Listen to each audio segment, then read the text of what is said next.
my knowledge of. So you know what I did? You just start work. I found a law firm in the British Virgin Islands.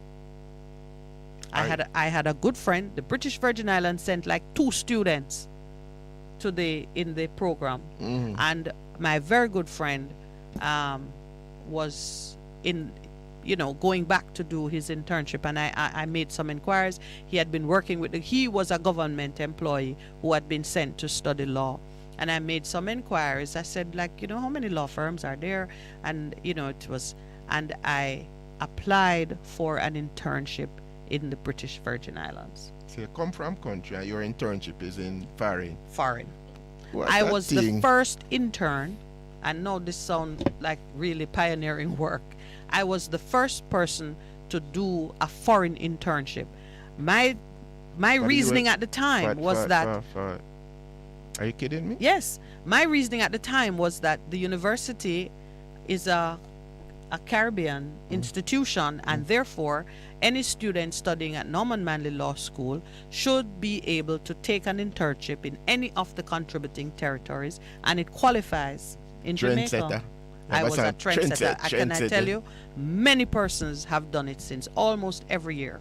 The law firm that I interned with, they started a program every year. They then took like 2 or 3. So I was a good intern as well. Trendsetter. I was a trendsetter. Innovator. And that's just I contributed only to say that you got to think outside the box and take a step in your own development that may never have been taken by anyone else before, but be confident enough. I did my interview by phone. Wow. Because I think I faxed. I had to fax my, my little resume. Aging you. Yes. Phone and fax. Teleconference. There was no teleconference. No FaceTime. No Zoom. I did my interview by phone, by telephone. And when I arrived in the British Virgin Islands, the law partner to whom I was assigned met me practically at the foot of the plane. They had organized an apartment for me. So I think I was probably one of the best paid interns. They rented an apartment for me. And because the law firm they had a purely commercial practice, they made an arrangement with the Attorney General's chambers for me to accompany an attorney to court for criminal matters, so I could get the exposure, the required exposure. Prepared all my reports and signed off on everything. I mean, I'm sure that I was one of the best cared for interns in that year. So even then, you were new wine. You were a new wine, young lady. We're not aging her, Mr. Producer. You're new wine. New wine. She was new wine then, and she's new wine now. The attorney I worked with was Lewis Hunt. Well, he was the only. I went to a firm of white lawyers. They had one black lawyer, a Barbadian attorney, Mr. Lewis Hunt. So Mr. Hunt was given the job to interview me and to make plans for me. But I was actually assigned to Richard Parsons. I went to Harney, Westwood and Regals, still a premier law firm in the BVI. I was assigned to Richard Parsons, who on my arrival had planned like a barbecue lunch to introduce me to the rest of the firm. I was royally treated. I don't know that any intern after me. The Lord looked after you, man. Completely.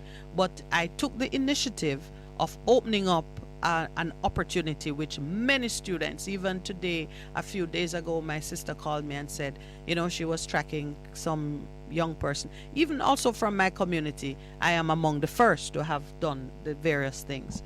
And she saw a young person from the community, a grandchild of one of the members of the community, who had on his Facebook that he was in the BVI. And she said, wow, he's doing what my sister opened up. Because nobody was thinking to go and do internships all over the region. So the point I'm making, young Ukrainian med student sitting there scratching your head wondering, how do I get beyond this point? Go to Medical Associates, go to the Adventist Hospital. What is it again?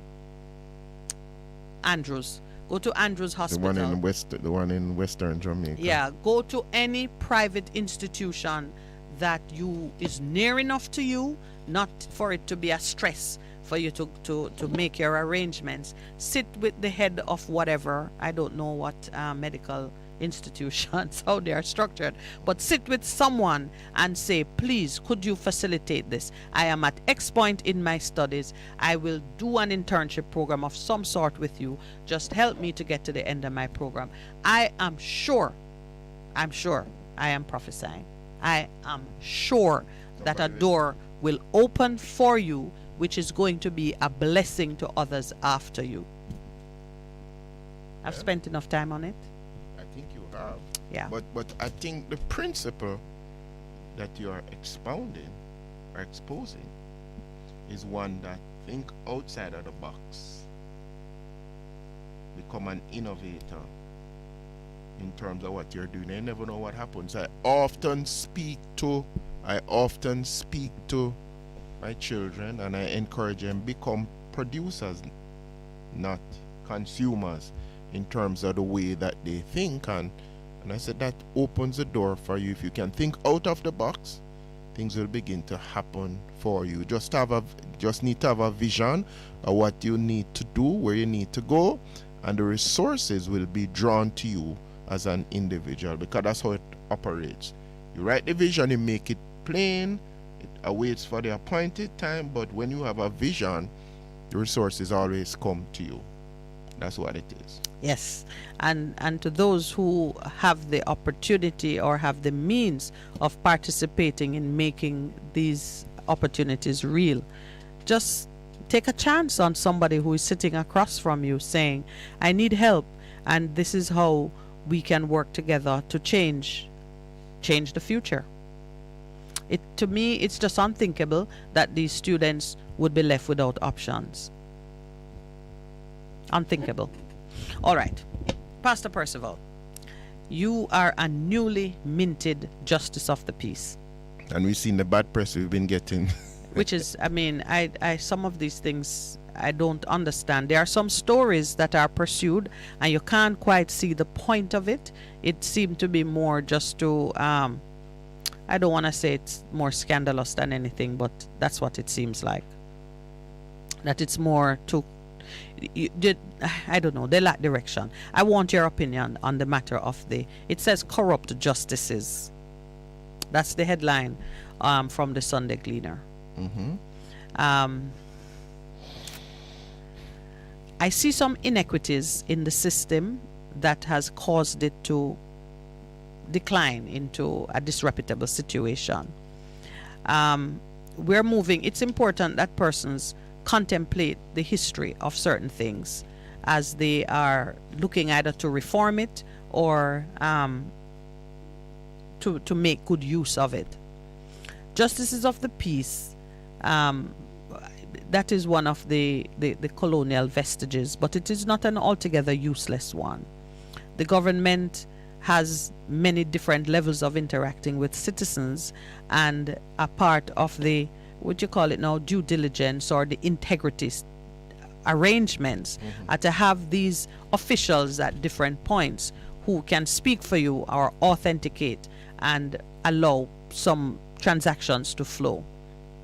So you have justices of the peace and you have notaries public, who justices of the peace deal with things that are happening within Jamaica, and the notary public deals with things that are to be used outside of Jamaica. But they really are, they carry out similar functions in that they are used as points of authentication in a system that needs to demonstrate integrity at various times. If you fill out if you're applying for your passport and your signature is to be verified, the document is usually witnessed by, your signature is usually witnessed by a justice of the peace. There are some legal transactions which require a justice of the peace to witness the signature of the persons participating in the transaction. There are some institutions that want recommendations that speak to a person's character and integrity, and they want a person of integrity to be the one to speak, so they will ask for a justice of the peace or a lawyer. And a part of all these arrangements is that citizens have within their reach one of these personages who the system recognizes as having integrity and who can speak for you. Like I said, when I was a child, I never met a lawyer. If I needed a lawyer to speak for me, there would be none. because none knew me. But I would know a pastor, and I should know a justice of the peace, because justices of the peace were appointed and situated across communities such that if the only official you know is a JP, you must have one within easy reach. That's true. That was the idea behind it. I think it is still a good idea. They are now reappointing persons as, instead of a parish JP tied to a particular parish, they're now making it national. Okay. That makes sense. I don't think it does, though, because that's why I went into the rationale. The reason you have it is so that citizens would have somebody within easy reach who could speak about them or for them. It is still the purpose of having a justice of the peace in your business, because True. he's already in your business. But that, I can understand the rationale for them. So it used to be when a transportation senior, wasn't. You know, it used to be like the elders. You know, we talk about the tribal structure. Elder. A justice of the peace would be an elder in the community who is so settled, so established, so well known by all and to all, that you could, that was the demonstration of credibility. I think when we forget the basis on which we do certain things, we set ourselves up for problem, because now it seemed to me that I meet JPs who are like just fresh out of school almost. It should not be so. But the JPs who are fresh out of school, I mean, like in high school, they know people. Yeah, but it's remember now, you know, it's someone who has, let's say, someone who have the wisdom and the maturity. Yeah, but to speak for are you others. saying that young people can't have wisdom? Hardly so. I Wisdom, think hardly it more- so. Wisdom is a function of experience and time. You can have experience in a short period of time, but that experience tends to be localized. Like, I could spend 10,000 hours singing or playing the drums. I have great experience.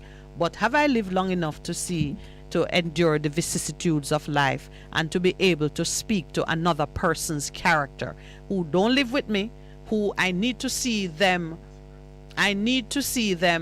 in the community over a period of time to say this one is dependable, that one is trustworthy, that one you can't leave him with his own food. But so you're saying there should be a minimum floor for people who are appointed in terms of That's age? how it was. Yeah, but That's how it was. yeah, but you see, in terms of the All right. training that I We got the received. signal for time. Let's take the time and then we'll come back. I raised it with you because you are a justice of the peace and you were going to say the training can close some of those gaps. So let's take our break and come back. Bess FM-100 on your dial. Keep listening.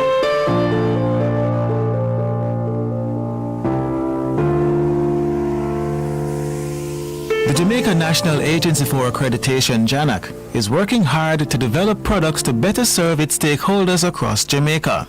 One of its latest initiatives is the launch of its Certification Body Accreditation Program, which seeks to help local inspection bodies become certified to examine and approve items for export to the numerous foreign countries. Today, Chief Executive Officer Sharon May Shirley tells us what you need to know to join the program. Stay tuned.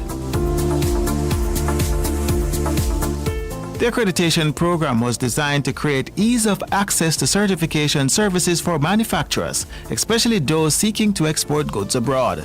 It allows local inspection and certification bodies such as laboratories and technical facilities to be certified to the standards of the US-based Food and Drug Administration (FDA). Once inspected by an approved local inspection body, products coming out of the local manufacturing industry can be accepted without the detailed inspection that is normally required by the FDA. For example, if we have a certification body in Jamaica right now that certifies goods coming out of Jamaica, then once we accredit that certification body, it is a certification body now that will provide the support to our manufacturing sector that will enable them to participate in the voluntary qualified importer program that's a part of the US FDA program. To get certified by JANAC, An inspection body will need to submit an application form and the required documentation. That certification body would apply to JANAC. Once we have received their documentation, would set up an assessment of their facility. Once their facility is assessed, if there are any findings that are raised against the certification body in terms of them not complying with the FDA's regulations, because they would have to apply to the regulations established by the FDA. Once they have met all of those, then we would grant them accreditation. The entire process to get accredited usually takes around 4 months, which is enough time to ensure the inspection body meets all the necessary requirements. So once that entity is accredited by JANAC, then that entity can provide certification services to our manufacturers. Say, for example, let's use Aki, for example. So you are Aki manufacturer, or you are manufacturing some other product that is unique to Jamaica. And, perhaps the FDA inspectors would not be familiar with it. And your certification body would now be able to come to your entity to certify this product in keeping with the FDA's requirements.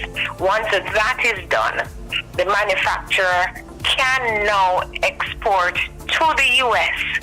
Once more inspection bodies on the island are certified, Mrs. Shirley says it will become easier for local manufacturers to ship products to the United States. The long-term benefit is to help manufacturers save time and expense. This expedited entry program would allow for less time waiting at ports to get inspected. So if you have a product that is perishable, you don't have to be spending a lot of money for refrigeration and all of that, waiting for these processes to occur. So it is a much faster program, and it provides this benefit to our manufacturing community that will allow them to have this seamless transition to their customers. JANAC offers a variety of accreditation services across multiple sectors and is the only globally recognized body in the English-speaking Caribbean. We are recognized for medical testing and inspection body accreditation programs to the international standards. Or addition of the FDA approval will be another first for us, and we are in another maybe 8 months, we will be assessed by our international partners to have recognition for our calibration accreditation services. JANAC Chief Executive Officer Sharon May Shirley. For more information about the work of JANAC, visit www.janac.gov.jm or call 876-968-7790. I'm Andre Palmer. Thank you for listening.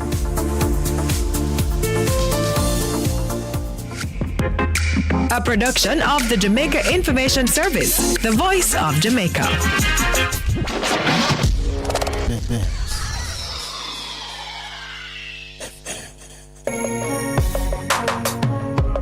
Looking to clean your vehicle super clean? 123 Clean Car Wash, located at 2 1/4 Osborne Road, Kingston 10. Entrance on Grove Road, below Tropical Battery. They wash and vacuum, undercarriage wash, engine wash, polish and compound, shampoo and detailing. Call them at 876-631-3400. 123 Clean Car Wash, the best in the business for a cleaner wash. 1, 2, 3, believe me, it's so easy. 1, 2, 3.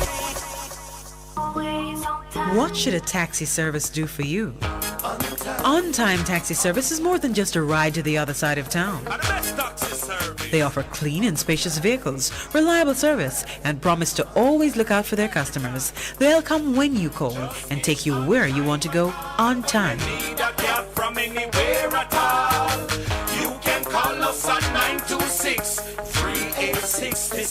We are something special on the road.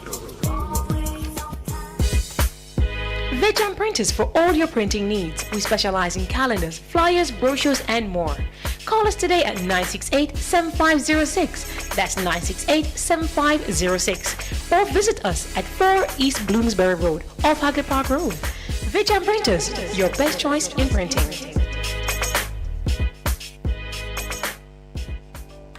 The Morning Connection is not your usual talk show.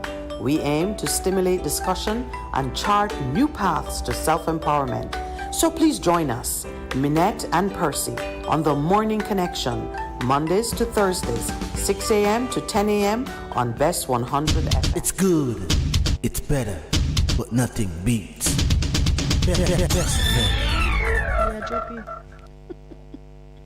Good morning and welcome back.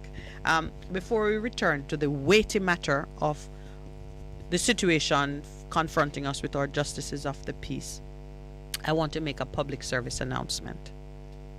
Should you be in the market for a personable and highly competent chef whose only dish is, in which he has demonstrated excellence, is fish in coconut curry sauce. I know a man, his day job is as a pastor, and for a few hours he does a program on the radio. And I can speak, I can sign to it, I can do an interview on it. I'm even prepared to take some pictures to just show the great satisfaction Pastor Percival delivered the fish in coconut curry sauce. And can I tell you, listeners, viewers, if you really want, I think that dish, Pastor could retire on it. It was excellent. It was so good I had to save some for persons who were not at home and who I know would have me up if they didn't get any. So we enjoyed it on Sunday, and then we enjoyed it again on Monday. What did I serve it with? Ooh, I served it with callaloo rice. Okay. I made a callaloo rice on day one because I thought that was the perfect accompaniment. And on day two, when certain persons had returned to the fold, we did it. We served it with boiled bananas and yellow yam, fresh from the country. What's the name of the community again, Princess? Grants Bailey. So if Grants Bailey, anyone from Grants Bailey other than my niece, is listening, just know that the bananas and the yams were delicious and well received. And I'm bigging up mommy. Mommy, you know who you are. I don't want to create a rush on your plantation for yams and bananas. But yams and bananas boiled, accompanied by some of Pastor's fish in coconut curry sauce. And you have to tell me, what kind of fish did you use?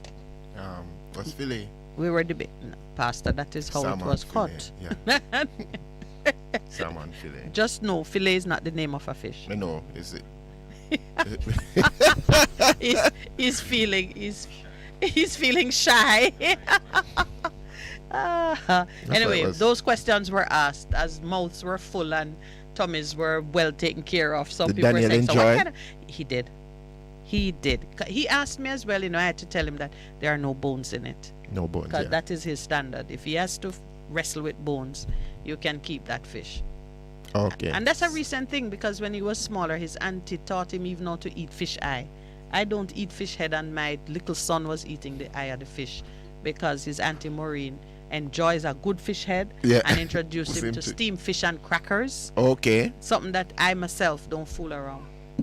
But he could eat it as like a 5-year-old. Wow. And then he matured into a teenager who don't have time for the bones in the fish. But he did enjoy it. All of us enjoyed it. And we are insisting that you do it again just to show us that you can really do it. Because it might have been a fluke. And people understand what a fluke is. A type of fish. A buck up. A buck up. A fluke is a type of fish as well. A fluke is a type of fish. Interestingly. Yeah, but it is a great segue into the conversation, unless you want to make an acceptance speech. Or it should be like the golden spatula. It was a pleasure just to do that for you guys. Yeah. Privilege. We felt the love, man. Yeah, because yes, it was long overdue. So it had to. And the number, oh gosh, some of the guests who we were tacking on to the invite. Yeah. For that one. Oh dear, the producer say no, but you know, some professional training. How I learned to cook was growing up. I have 3 younger siblings. All And, girls. Yeah, all girls. And so, and I'm the middle child, and my older siblings are much apart from me. So I had to learn to take care of my younger sisters, like comb hair and all of them things. Yes, man. That's you're bad. No, it is, and it's something that we just have to ensure that with my sons, to say you need to learn to prepare some meals for yourself, that you're not held to ransom. Because nowadays you can simply go out and get a meal, but you need to learn how to prepare meals for yourself. And my youngest, he's good at that, man. He enjoys being in the kitchen and doing other stuff around the place. So big up to him. And the older one, him coming on. So yeah, but back to the issue at hand, we're talking about the justice of the peace. All right, but I want to segue from the excellence of your cooking into that very matter, because you just spoke about learning to cook as a youngster, having the need to take care of your younger siblings, and so you developed a level of experience that I certainly was the beneficiary of it with that fish and coconut curry sauce. It took time. It took an application of effort and a certain degree of commitment so that you could do it almost effortlessly, because you just arrived with a whole thing of, it didn't seem as if you had struggled. You had no scars to show that you had a rough time preparing that meal. So too, I'm saying the original construct under which Jamaica was organized to have justices of the peace functioning at the community level as one of the ways that we sought to authenticate or confirm the integrity of certain transactions, right? That system operated on the basis that these were responsible individuals in the community who had the knowledge, and if they didn't have the knowledge, they had the method of finding out the knowledge, so they could say, I know so and so, I know the parents. When a justice of the peace is giving a letter for a person going into school or seeking to get a grant or something, they are giving, they're speaking to your character based on their knowledge of the family where you come from, what they have seen demonstrated in your life as a member of the community. That is not something that you can replace by just appointing a number of persons as national representatives and setting them out there for the public to go and find them. I should not have to go to find out St. Thomas JP when I live in St. Anne, or I should be able to find someone in close proximity to me who can validate certain things or be a part of validating certain things. Those individuals were typically, speaking from my childhood, those individuals were typically senior people who had either retired from, they were elders, let's use the right word. They were elders both in terms of their age and their experience. That's how it was. So when they write something, it had weight. If they go speak for you at the police station, if they go, they knew things. And so even policemen could rely on their word, other persons, and they were part of a system. Typically, they were not extending themselves in ways that put them to great expense or incurring expenses that they were reluctant to incur. They were proud to be justices of the peace. It was part of their status. And in due course, many of them got national honors because the communities felt so indebted to them that their efforts were recognized, and they were usually carrying out other roles in the community. The fact that we have so many justices of the peace who cannot be accounted for per our Minister of Justice. He has over 9,000 and about 4,000 of them cannot be accounted for. Tells me that there is a problem. There's a problem in how system. We've been doing things. The Gleaner expose, in which they went around the island and tried to, they ran sting operations to try and entrap justices of the peace, and they caught a few. And this business of making a contribution because of the time and the effort that just JPs have had to expend is something that has been around for a long time. You mean the contribution? Yes, the idea that, they don't charge, it is free because the act says it's free. But for years, JPs have, some of them have to find their own paper. This is not where you handwrite on a book leaf. This is printer, and they've had to put some kind of infrastructure in place to do the work that is required of them. Now, some of them, they have to visit the prisons. There are things they have to do which comes out of their own pockets, and they are no longer the landed minority, retired, wealthy people. They are no longer gentry folk who, in the ordinary course of things, have the resources to do all the things that they're called upon to do.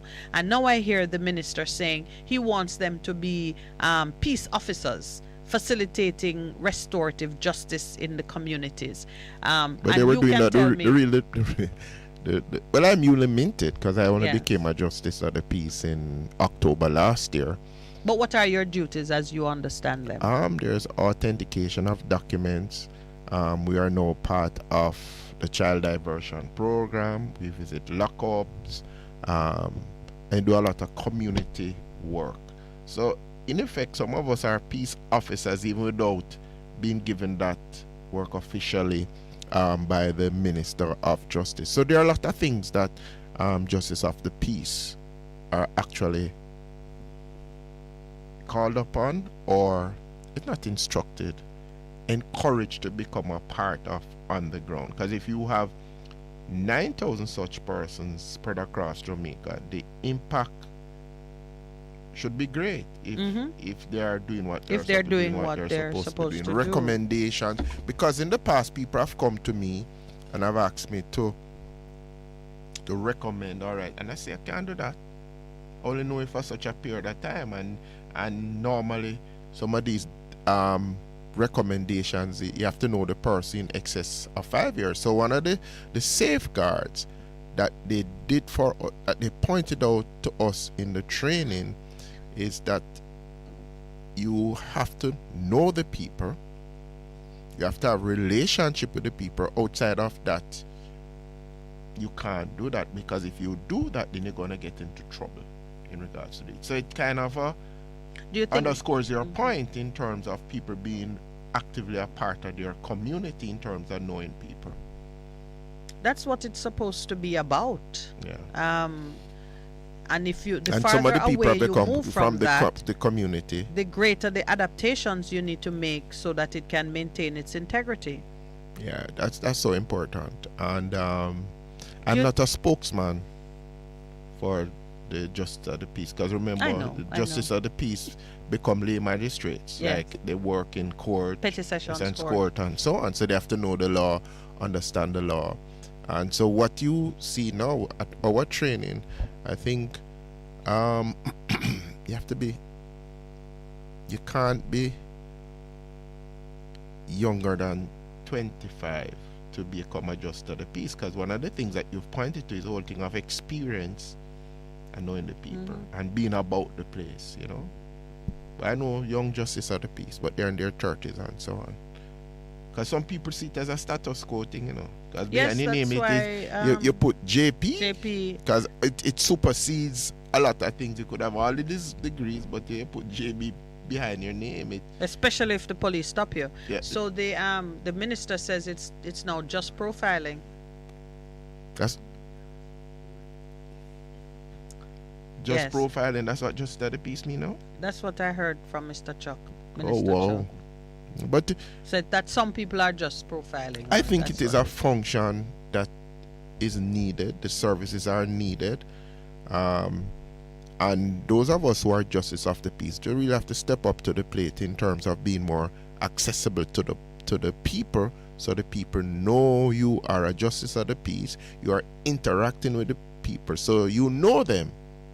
That's an important thing. Should expenses be reimbursed? That's a very vexed one. It was at our training and it continues to be so, because when you're doing all of this stuff, moving up and down. Your training, I'm sorry, say that again. When we were being trained. Yes, your expenses were reimbursed? No, it was online.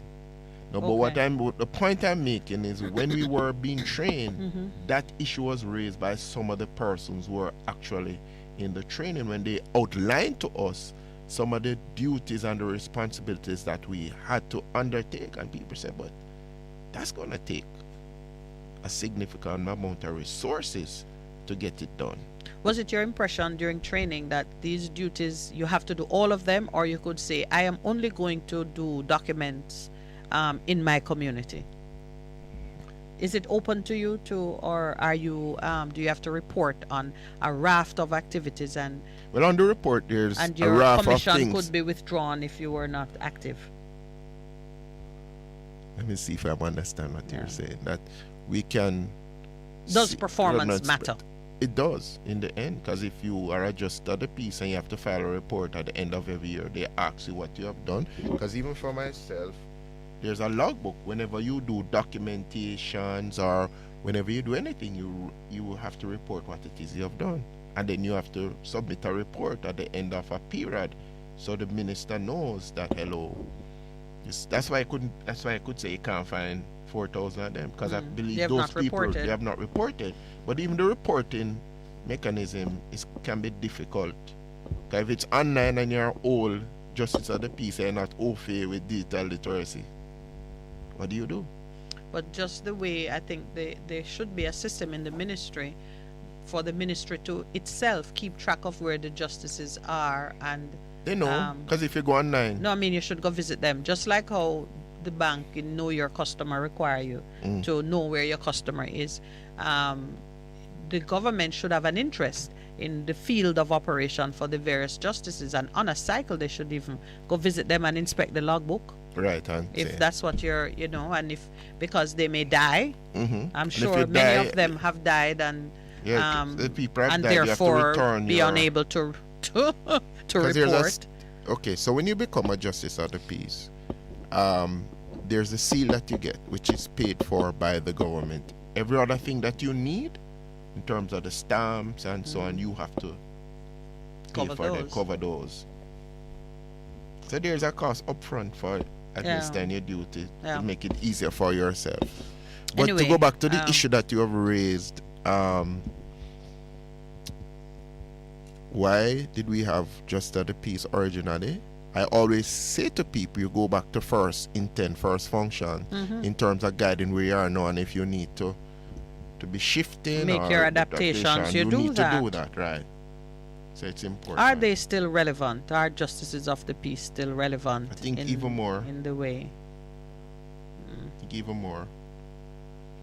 So what is this now? Signed, sealed, deceptive? This is part of the cleaner expose, as they went around the island and caught the justices in various acts of impropriety, like I guess any. And they're not, you can be locked up though under the justice of the peace. Yes. You can be imprisoned. Yeah, but I think the fact that half of them can't be accounted for means the system is terribly broken from the ministry perspective. Yeah. On their side, they have a lot of work to do, and the weaknesses that are showing up are things which show signs of where the old wineskin is about ready to pop. And I don't know, in the Republic, will we need justices of the peace? I think justices of the peace and magistrates were very much a part of Her Majesty's configuration. I know that, I understand that, but I think in terms of what the original intent was, those are persons of stature who are needed in communities in terms of the renewal that we're looking for. But if we do implement this policy of restorative justice at the community level, the facilitators, the persons who are trained as facilitators, can carry that function. And there are other individuals who can authenticate you can go back to the police station to get your photo ID, your photos authenticated. And in fact, maybe some of the roles that they are putting on the justice of the peace, the police, the system of policing our communities in the new dispensation of Jamaica Police Services Commission. Yes, because what you really need are more opportunities for citizens to interface with the police in a non-confrontational, service-oriented way to build that relationship. That's true. So that's why we've I'm deemed just the saying. Jamaica Police Services Commission. They're to serve. To serve, yeah. But then if they are to serve, you have to find opportunities to serve. You have to mandate opportunities to serve that don't have to do with arrest and you know, the commission of offenses. Opportunities to serve that have to do with just people living, coexisting, and building a relationship in the various communities. All right, we have to speak about Carifta before. Yes. Do we have time, or we're like right up on the 7:30 hour? About a minute. We have 3 minutes. So we Okay. can big Carifta. up the Carifta. It seems May I that, begin? Yes. Because there's a certain young lady. And I think she got the Aston Sealer Award. Oh, okay. I'm not sure, but she would have been nominated. So I speak from the position of almost family, because I lived in the BVI for a few years. Her uncle, Gregory, James Gregory Hodge, is well known to me, and throughout this young lady's career, as she's been running at, you know, school level, college level, whatever, from time to time he has shared just little snippets about the excellence of her performance. So she was here for Carifta. She's going This to is school? Miss Adesia Hodge. Everyone is asking, what is the Jamaican blood in her parentage? It's somewhere there. Because we're like that. When we see excellence of a certain type, we say, no man, that there's a Jamaican. You need to there's find some out from Jamaican Gregory. DNA. So I asked him already, because he had sent me a note to say that it was her desire to meet Shelly Ann Fraser. And she met Shelly Ann, and she got. Well, let's put it this way: Shelly Ann met her. Okay. She Because was so she's outstanding. very much the future. She's outstanding. she's When you So congratulations to young Khadijah Hodge. So she won the 100 meters. The Carifta record is under 17 is held by Brianna Williams, which is 11:27. She ran 11:29. That's pretty quick. Pretty good. And then she won the 200 meters in 23 something, and then she won the long jump. But those aficionados are saying that for her to be great, she has to focus on one of those events, because it takes a toll on your body. Based on her performance, she won 3 gold medals. I think she would have been nominated for the Austin Seal Award, which is the outstanding person at the Carifta Games. For those who do not know Carifta is, it came out of the Trigger Ramos Treaty. So you had trade, but then there's sports and in other words, it's entirely Caribbean based. Right. And so people from French Guiana, Guadeloupe, Martinique, the ABC Islands, those are the Dutch, the French speaking, were there. In other words, when we put the Commonwealth behind us, you like that? Go on, you want to. When we put the Commonwealth behind us, we have our own institutions into which we can invest our time and our effort. Right. And they are very good institutions creating powerful You remember world-class- Carifesta? World-class Caribbean Festival of Arts, and yes. that was powerful. I remember that as a child, where all of the different things were exposed. Yeah, but as we close, kudos to the local organizing committee, which was led by Rex Fennell, the president of the J-Trace, Garth Gale, the minister, who put her money where her mouth was in terms of saying, yeah, we can do Carifta, because it's been out for 2 years. Our money. Yes, where her mouth. Yes, put our money where our mouth is. And congratulations, it was well run. And for the persons who did it, like sportsman. And the 4x1. And world record. It's a world record, and the Yeah. gentleman on the under 20 broke the national record. So I think they can go faster, actually. And I'm wondering how much faster will these girls go, because 42.58 in previous games would have won you a medal. And that's at the Olympics or even the World Championship, which is due later this year. Yep. Time for the break.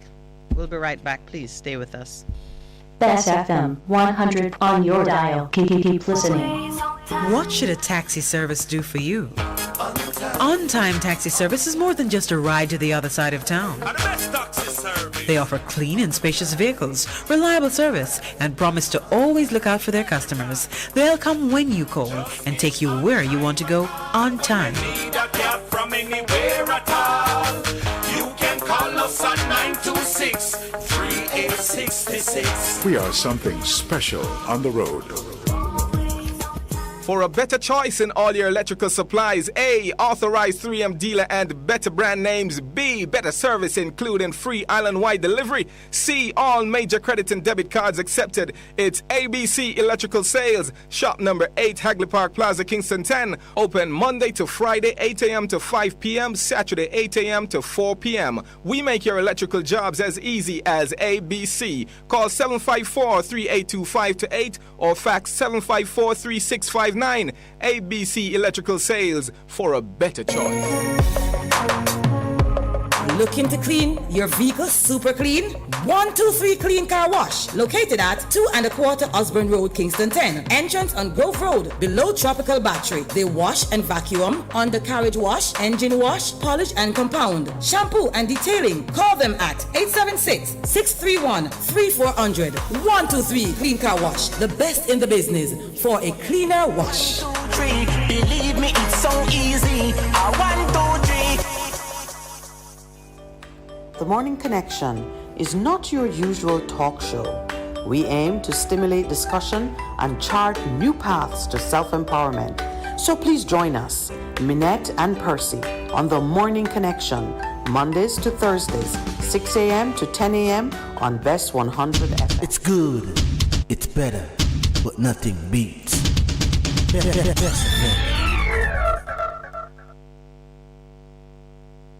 Welcome back to the Morning Connection, and thank you for staying with us. We have a very special report on a matter that affects one of our listeners. He is our financial correspondent, that's what we call him. And with his permission, I'm going to raise it here because we're going to track it through the system. And as it goes through the system, we're going to have some discussions on it and just see what it is that we're really doing in this country on some of those issues. So, our financial correspondent, Corey, called me on the weekend to say he was arrested. He was arrested for littering. He had taken some household construction type waste and dumped it in a place where he ought not to have done so. It's like open land that other people use. Very much like what happened to the Speaker of the House. The policeman who apprehended him refused to permit him to take back the garbage. And that too is very much because of what happened with the Speaker of the House, who, as we later learned, was allowed to take back the garbage, and when she was in court, her attorneys successfully argued that dumping means you have left it. So here's a citizen caught in a compromising situation, and the police refused to allow him to take steps to ameliorate his own or to mitigate his own situation. Policeman insisted that he don't touch it and took pictures of it and charged him and seized his vehicle. So on what basis is the vehicle? I will discover, but I'm telling the story now because it hasn't gone the distance yet. Seized his vehicle, and in the process somehow he learned that the maximum fine for this type of offense is $1 million. There are some issues with it, of course, and I'm going to raise them here and see how they track as he goes through this process. The first is that the anti-litter laws are for protection of the environment, not for the entrapment and punishment of citizens. If you see a person doing something that they ought not to be doing, as a policeman, you should be able to say, remove that. And if the person refuses, then there are some courses that you can take. But we very much need to shift our attitude and our perspective from wanting to be punitive to wanting to accomplish the true purpose of these. These laws are for protection of the environment. So if you see a man dumping something and there is the opportunity for him to remove it and take it to the rightful place, even if you have to escort him to the proper place. That's what you do. That's what you do. That is certainly what I expect as a citizen. The second thing is we are now at the time when we are looking at restorative justice, fixing things at the community level. And the policy as demonstrated by the ministry is that there are offenses which can be addressed through this system before court, during court, and even, before a complaint is made even to the police. And the government wants people to do that because what it is doing, it's clogging up the justice system with things that people can deal with at the community level, that you deal with the more serious matters in the court. So here we have a policeman who doesn't seem to understand that a part of his job must be to minimize the expenditure of judicial time and effort and money. Yeah.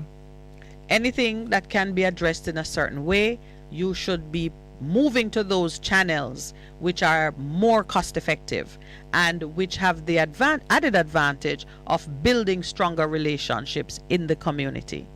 So I said to Corey, you need to raise this as a possible resolution of the matter, and I'm going to give whatever assistance I can so that he can move into that channel and see if through that channel you can't even organize a cleanup of that very piece of land that people are using to dump. Because if I catch offenders dumping in a spot where they shouldn't, those people are going to clean up the whole thing.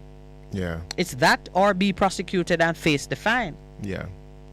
So and I think what is happening in terms of the people and justice and enforcement, a chasm is getting wider. Yeah. Because I saw something this morning. I was coming down. When you're coming down into halfway tree, our taximen at that hour have what is it?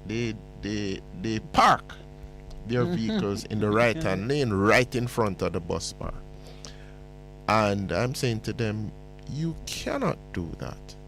You cannot do that, because what you're doing, you're hindering the smooth flow of traffic there. And they're just thinking in terms of the dollar right at that point in time. They're not thinking in terms of other people are affected. And I think this is at one of the root as to the chaos that we see on the road. We are only thinking about ourselves. We're not thinking about the other person. We're not thinking about why they say you can't do that. We're just thinking about the moment. And I believe personally, to bring about real change, people, we keep saying it, you have to change your mindset. Don't even think about yourself only, think about the other person. So what I observed this morning as I was coming down, a police vehicle was coming down. There's somebody parked in the lane. And what the police do, I ask myself a lot of the time, they don't consider the flow of traffic that they're hindering. So he parked right in front of the vehicle. So that lane is blocked because that vehicle is there. And then his vehicle the back of it is stuck in the other lane. So what is happening in the moment of just dealing with that one person, you are hindering the flow of traffic moving down. And I'm saying, is there not a better way for the policeman to have dealt with it? The gentleman not supposed to be there, but don't block two lanes.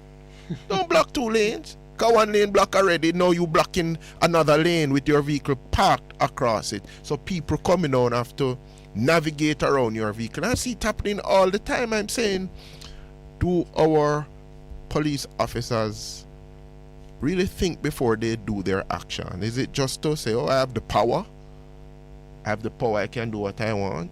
Or is it that, okay, we're trying to bring order in a chaotic system, and there's a way that you can do that without causing people to think of you in a way that is not very kind in terms of what you do in enforcement of your duties? So it kind of goes back to what we were contemplating earlier. We spoke about the JP situation. The police need to be reoriented into a more kind of service-based relationship so that they don't just see themselves as power brokers. I have the power so I can block the road. Yeah. And everybody else shuffle up and move around them. I think we really do need to recast the role of the police and give them some duties that force them to be more service. To become true providers of service instead of just powerful people with a gun. And I saw a video on the weekend. I'm going through my Facebook, and I saw this policeman at a dance, street dance, with his gun in his hand, having a whale of a time. You know, remember the term of stabbing? That daggering a lady. I'm saying, with him gun in his hand. You sure it wasn't a person in a costume? Well, whatever it was. Sometimes when I see these things, you know, they're so incredible that I say, no man, somebody put on a costume to just... No man, he was there daggering the lady. Well, the good news is that most times you can capture the image, and even though maybe the facial recognition software is not being widely used for general law enforcement, I know they have access. They can find out who that policeman is, right down to his DNA. So suppose the gun goes off. He has his gun in his hand, you know, and he's having a whale of a time. I'm going to myself, really? You should be fired. Just like how they use these videos to find other people, and, you know, a woman, somebody giving a child cigarette to smoke, and before you know it, it's a matter. They need to deal with it. No man, I was saying, shouldn't say they need to. We need to deal with it. We, because they're a part of us. They are definitely a part of us. Good morning to Conrad. You are so faithful. Thank you so much for joining us online and for saying something. There are other people online with us now, but Conrad has taken the time to say something. He says we need to go after the cop, get his background. I bet he's a police with baggage, not good. Usually, you know, we say it all the time in another place that as a man thinketh in his heart, so is he. What comes out of you is what defiles you, not what goes in. And when you see that kind of behavior on display, you know that something else is going on. And it is true that Corey should know better. I was kind of, yes, he makes the point that Corey should know better. But it is a natural part of life that people will make mistakes and do bad things. And when they do, it is an excellent opportunity to deal with the building of the new wineskin. Yeah, man. So as I see it, you know, that is just, when I see somebody dumping in a area that they shouldn't, I see clean up.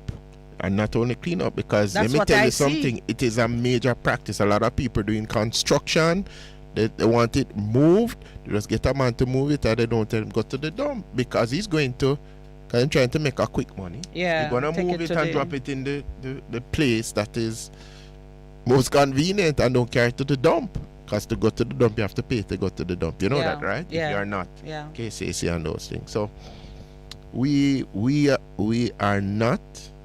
It should become such a practice that when you catch someone dumping in an area, that they are put on the ground to clean it up. Yes, that man. Nobody would want to dump anything. Yes. So when you go to court, it says you pay the fine, or you do the community work. So many hours of work cleaning up the street. Yes, and there should be a vest that says who you are. Like what they do in some set countries. You on, oh yes, man, and set you on your patch of road for keep it clean. You spend a couple hours per day keeping that stretch clean. You know, if just you do keeping that, it clean. you'd have a major shift in terms of mindset. Because nobody wants to be a public spectacle in regards to that.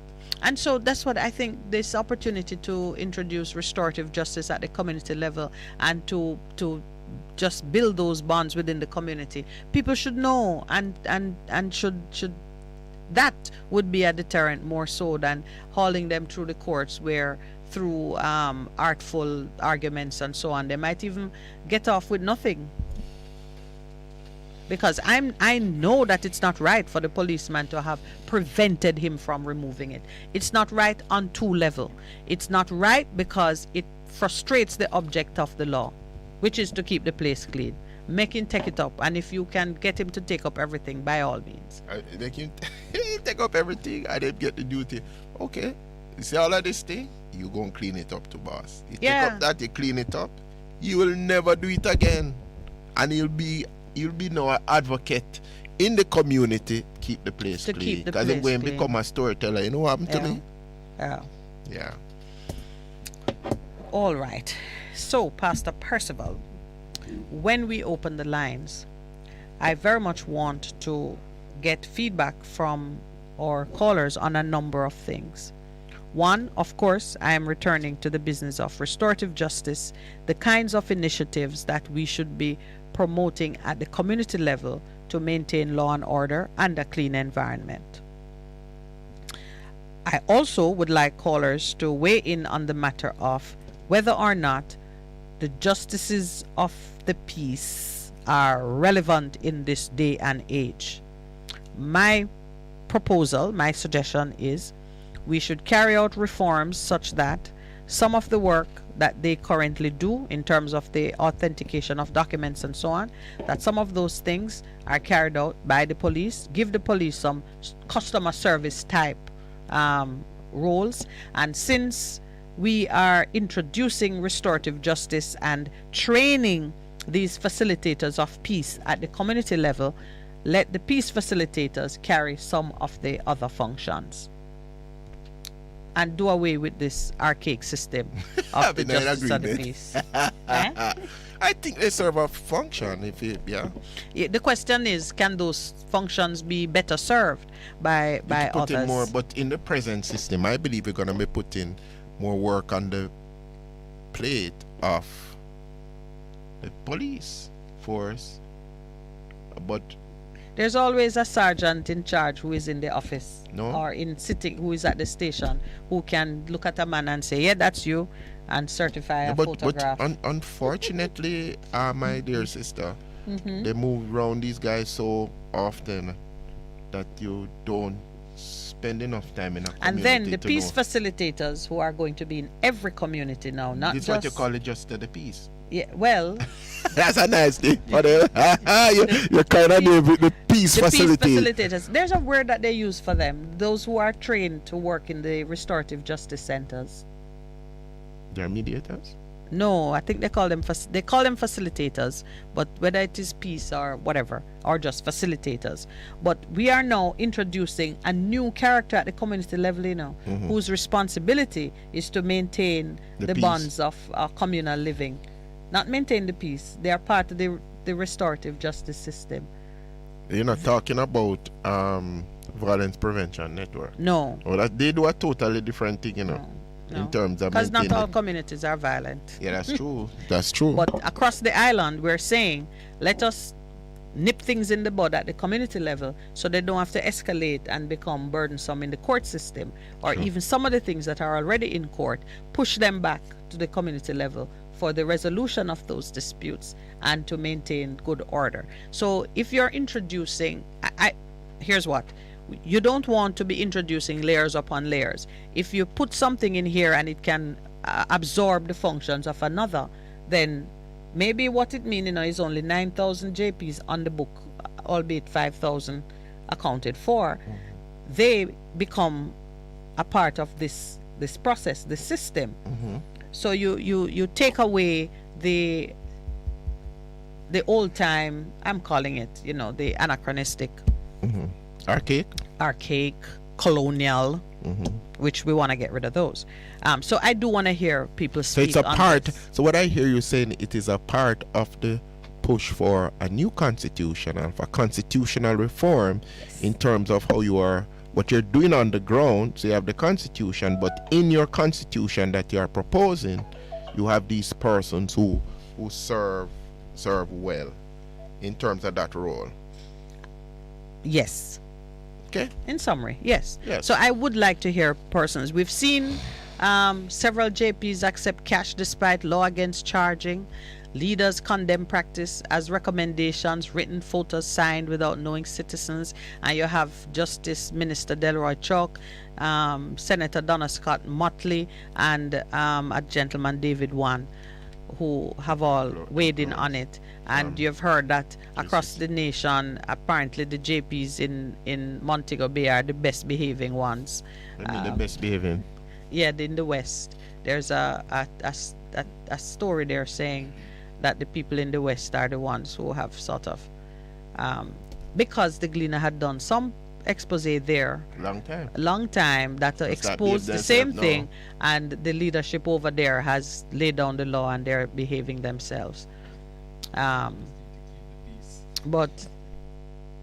and then the other thing too that I would like persons to weigh in on, this business now of the new wine in old skins. How do we refresh our spirit or attitude towards dealing with certain issues where we can step up without being bullied or begged or coerced and take care of some things that are crying out for attention. Two I mentioned the situation with the Miracle company, with some things that are crying out for attention. I mentioned the situation with the Miracle company, which has not been able to keep to its arrangements with the students, and the students are out of pocket in an environment where both CMU and the Ministry of Social Security, Labor and Social Security, had endorsed the activities of this company. And we know that they were credible activities that worked well and produced well outside of pandemic crisis. Why are these students left in despair and carrying the loss? From the coal. We need to do better by them. And the other one, of course, is the situation with the Ukraine students. Opportunity. Can we have the boldness and the confidence to pull from the private sector, from the medical fraternity, the kind of response and assistance that can get those students to complete their work? It's really like it's just a new approach to how we address things that affect and cause harm and loss to our neighbors.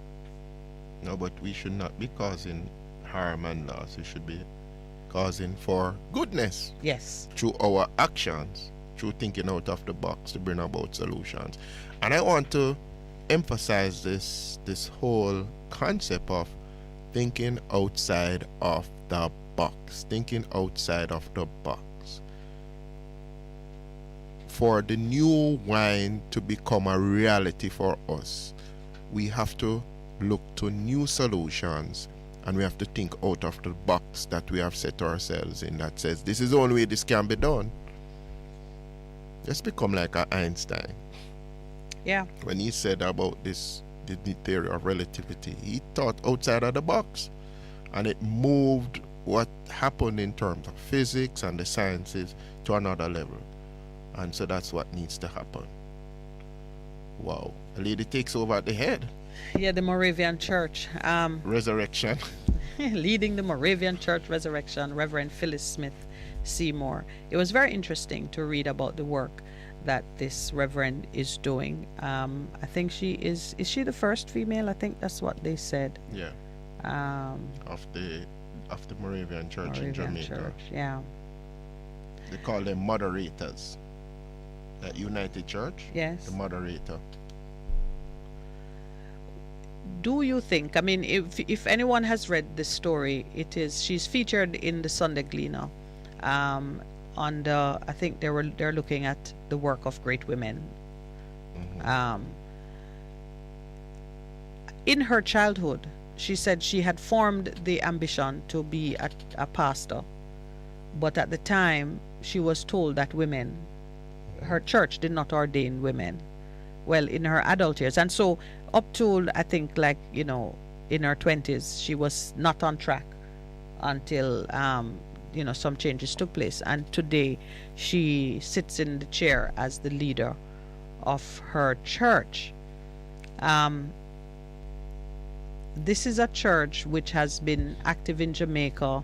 One of the points she made from 1823, she says the Moravians were responsible for establishing the first school for black children at Rose Corner in Manchester, and this was in 1823. Mm-hmm. The church has been under a tremendous amount of pressure because of various improprieties in the leadership, pastors and so on.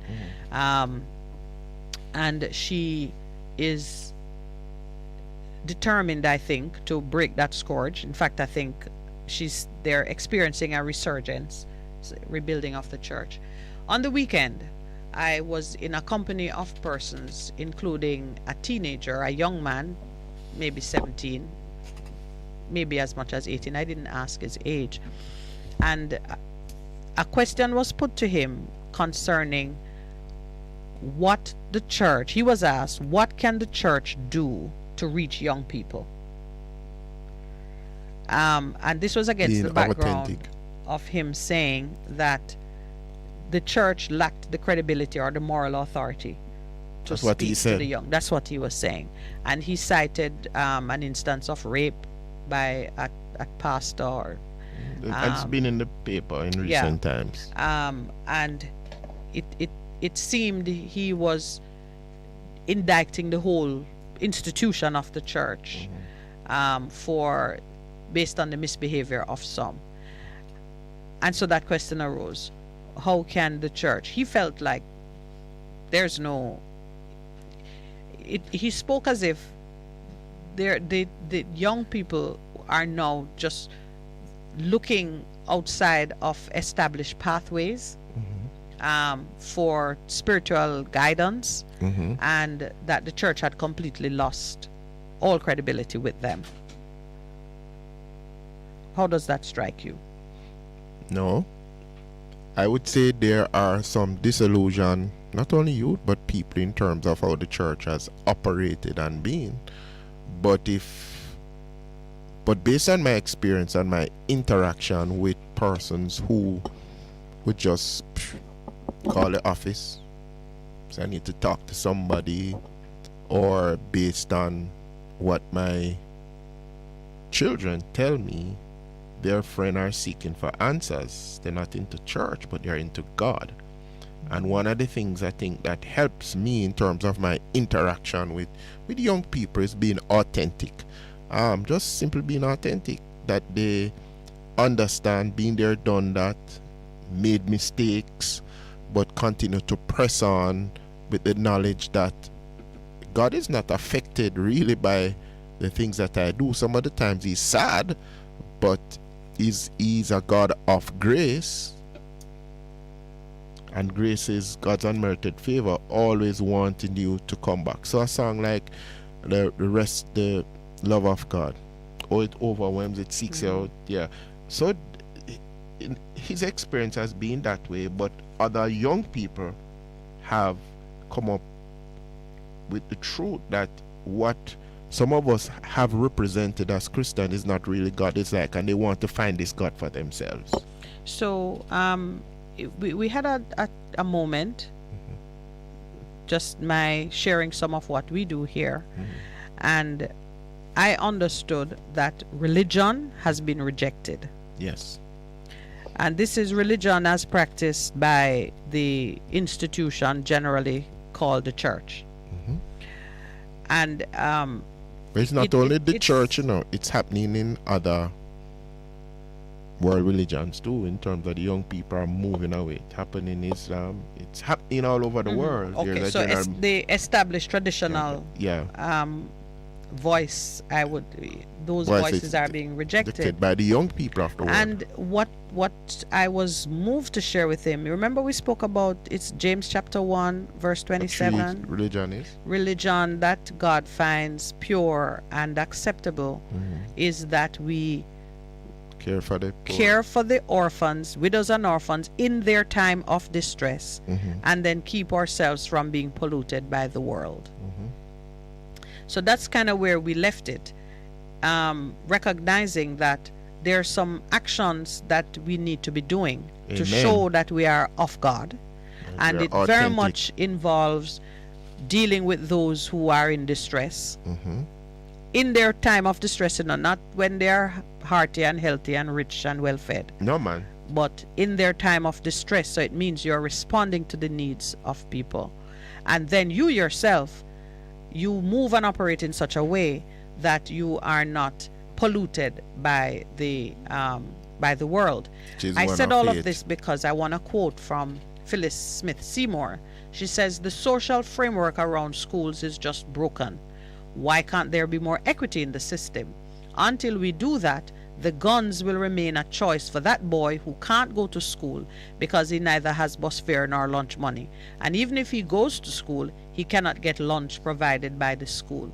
So this lady in one paragraph has encapsulated all of what we're saying, because just for us to get to that place where we're making proper provision for our people, those who are in need, to get to that place, you yourself can't be polluted by the way of the world. You can't be thinking selfishly. You can't be thinking that they need to pay for it. It's a quid pro quo. You have to step out of your selfish framework or orientation. Your mindset. Yeah. So it is the new wine. Okay, we're going to take our break now before we do the 8 o'clock hour when we will engage with you. I'm just reminding you that the numbers to call are 619-1508 and 279-8473. It's all about the new wine in the new wineskins. How are you going to refresh your spirit and renew yourself so that you can be more prosperous in this season? Please stay with us. We'll be right back.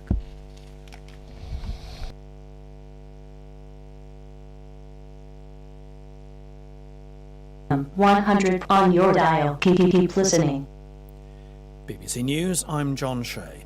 Ukraine says missile strikes have killed at least 7 people in the western city of Lviv, which had largely escaped attack until now. Lviv's military commander says 3 military warehouses and a car garage were hit. He says the rockets are thought to have been launched by aircraft from the direction of the Caspian Sea. Dan Johnson is in Lviv. Emergency teams are still responding and could find more victims. Firefighters have put out a blaze at the remains of the garage and have started recovering bodies. The mayor of Lviv described the attack as evidence of genocide and said it showed nowhere in Ukraine was safe. Russia's Ministry of Defense says it struck more than 300 targets overnight. Russian state television has broadcast footage of 2 British fighters captured in Ukraine by Russian forces. In the video, one of the 2, identified as Sean Pinner, says he was captured in the port of Mariupol while fighting for the Ukrainian Marines. It's not clear whether the 2 British men were speaking under duress. South Africa says it's deploying 10,000 soldiers to help in KwaZulu-Natal province. Flooding and mudslides there over the last week have killed 443 people and caused widespread damage to infrastructure. 63 people are still missing. Will Ross reports. In what's been called Operation Chariot, the 10,000 South African soldiers will be involved in the search for victims and in the transport of humanitarian relief. Troops with helicopters have already been helping rescue workers, but with 4,000 homes destroyed and many more than that too unsafe to live in, there's an urgent need for emergency shelters like tents. Army plumbers and electricians will work in areas that have been without water and electricity for a week. The scale of the disaster is shocking. Families around Durban city have lost numerous relatives, including children who were swept away by the floodwater and mudslides. Several Islamic countries have condemned the burning of the Quran by the leader of a far-right group in Sweden, which sparked 4 days of violent protest over Easter. Police say they've made more than 40 arrests. Simon Ponsford reports. Swedish police say more than 200 people were involved in riots and violence in 5 cities. They blamed it on what they called criminal gang networks. Over 4 days, the police clashed with protesters angry at plans by a far-right anti-immigrant group to burn copies of the Quran. A Danish-Swedish extremist, Rasmus Paludan, says he'd already burned Islam's most sacred text and wants to do so again at public rallies. Qatar's foreign ministry called it incitement and provocation against Muslims across the world. Sweden's national police chief said he'd seen such violence on the streets before, but this was something else. World News from the BBC. Turkey has launched a new ground and air offensive against Kurdish militants in northern Iraq.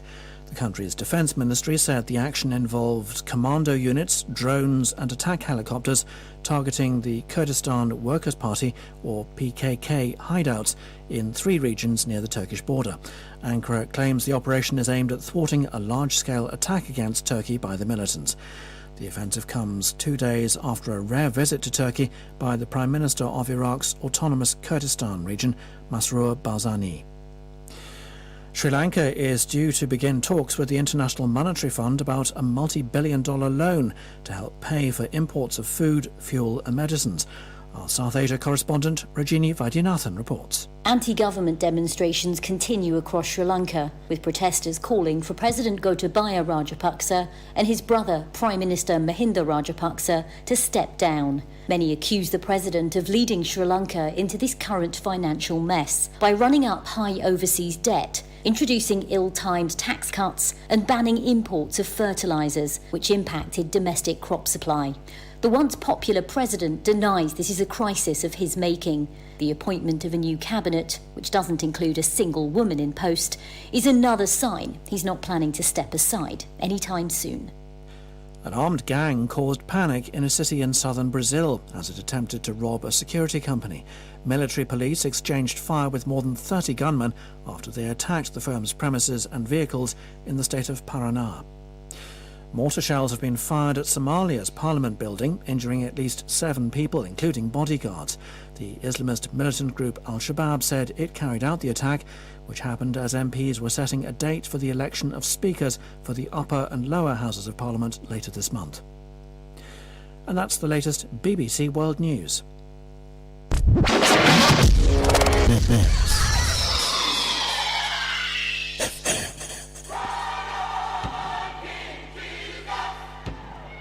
Praise the Lord, God is good. This is your radio pastor and friend, Reverend Simon Peter Jones, inviting you, my friends, to listen every Tuesday evening on Bess100 FM at 7:30 p.m. for the program The Voice of Hope, as we extend hope to the hopeless in this dying world. God is good. Be encouraged. Hope is in the Lord.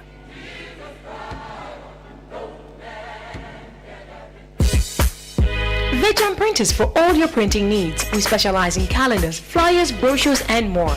Call us today at 968-7506. That's 968-7506. Or visit us at 4 East Bloomsbury Road, off Haggard Park Road.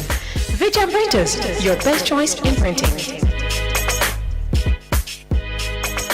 For a better choice in all your electrical supplies, A, authorized 3M dealer and better brand names. B, better service including free island-wide delivery. C, all major credit and debit cards accepted. It's ABC Electrical Sales. Shop number 8, Hagley Park Plaza, Kingston 10. Open Monday to Friday, 8 a.m. to 5 p.m. Saturday, 8 a.m. to 4 p.m. We make your electrical jobs as easy as ABC. Call 754-382-528 or fax 754-3659. ABC Electrical Sales, for a better choice.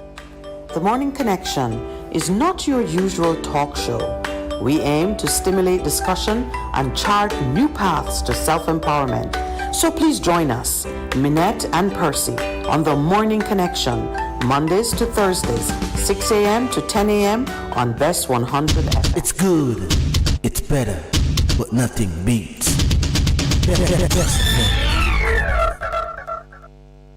Oh, welcome back. And it's that time of the morning when we will engage in conversations. Please don't open the line just yet because we have not mentioned Denham Town.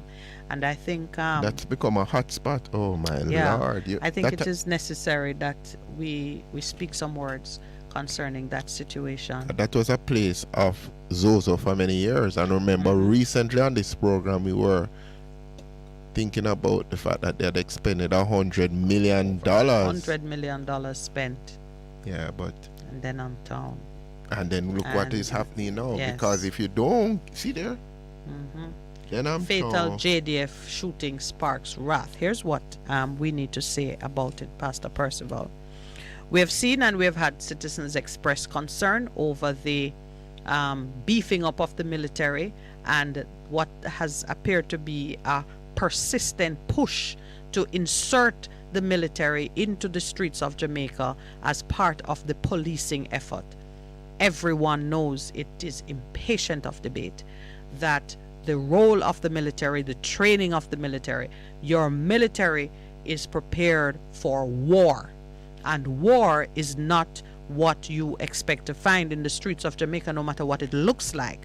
Within these borders, citizens having their different upsets and flare-ups, however bloody they get, is a policing matter. You don't declare war on your citizens. You don't deploy the military on your citizens. Every time we've done it, we've had something of an exceptional and disturbing nature happen in the streets. Isn't that what the Green Bay killing was about? Soldiers at play. We saw it in Tivoli Gardens, what we are calling the insurrection. Tivoli Gardens. Okay. We saw you it. have Green Bay, you Yes. have Tivoli, according to Renato Adams, and other places. But the truth is, this is my understanding and thoughts on it. I was speaking to an elderly gentleman, and he said to me in the 60s, this is what somebody who was then in government had indicated. He says, if you want to reclaim what needs to happen, somebody had said, you know what we need to do? And he pointed the era. You need to just go through some areas and just clean it out. Just bulldoze the areas. And that would solve the problem. And I said, somebody in government actually said that in the 60s. He said, yeah. That was their solution to the problem. Which means that we're not really employing our God-given knowledge and resources to go to the root of it. We have often said you need a mindset change. You need to have a government or governments, because this has been a thinking. We have a problem, let's just annihilate it. So that's the word, right? Yes, just remove it. Oh, okay. And so that doesn't work because it's people you're dealing with. It's people you're dealing with. And as I often say on this program, a lot of things that we're fighting in the natural have a spiritual origin. If you don't deal with it in the spiritual realm, you're not going to fix what is in the spirit that needs to be dealt with. So I wish that Denham Town would be one of our 1660 communities. I really wish that there is someone there this morning who has such a fire burning in their belly, not on the street, but burning in them to take charge of their community and do something about it, because it has to begin from within.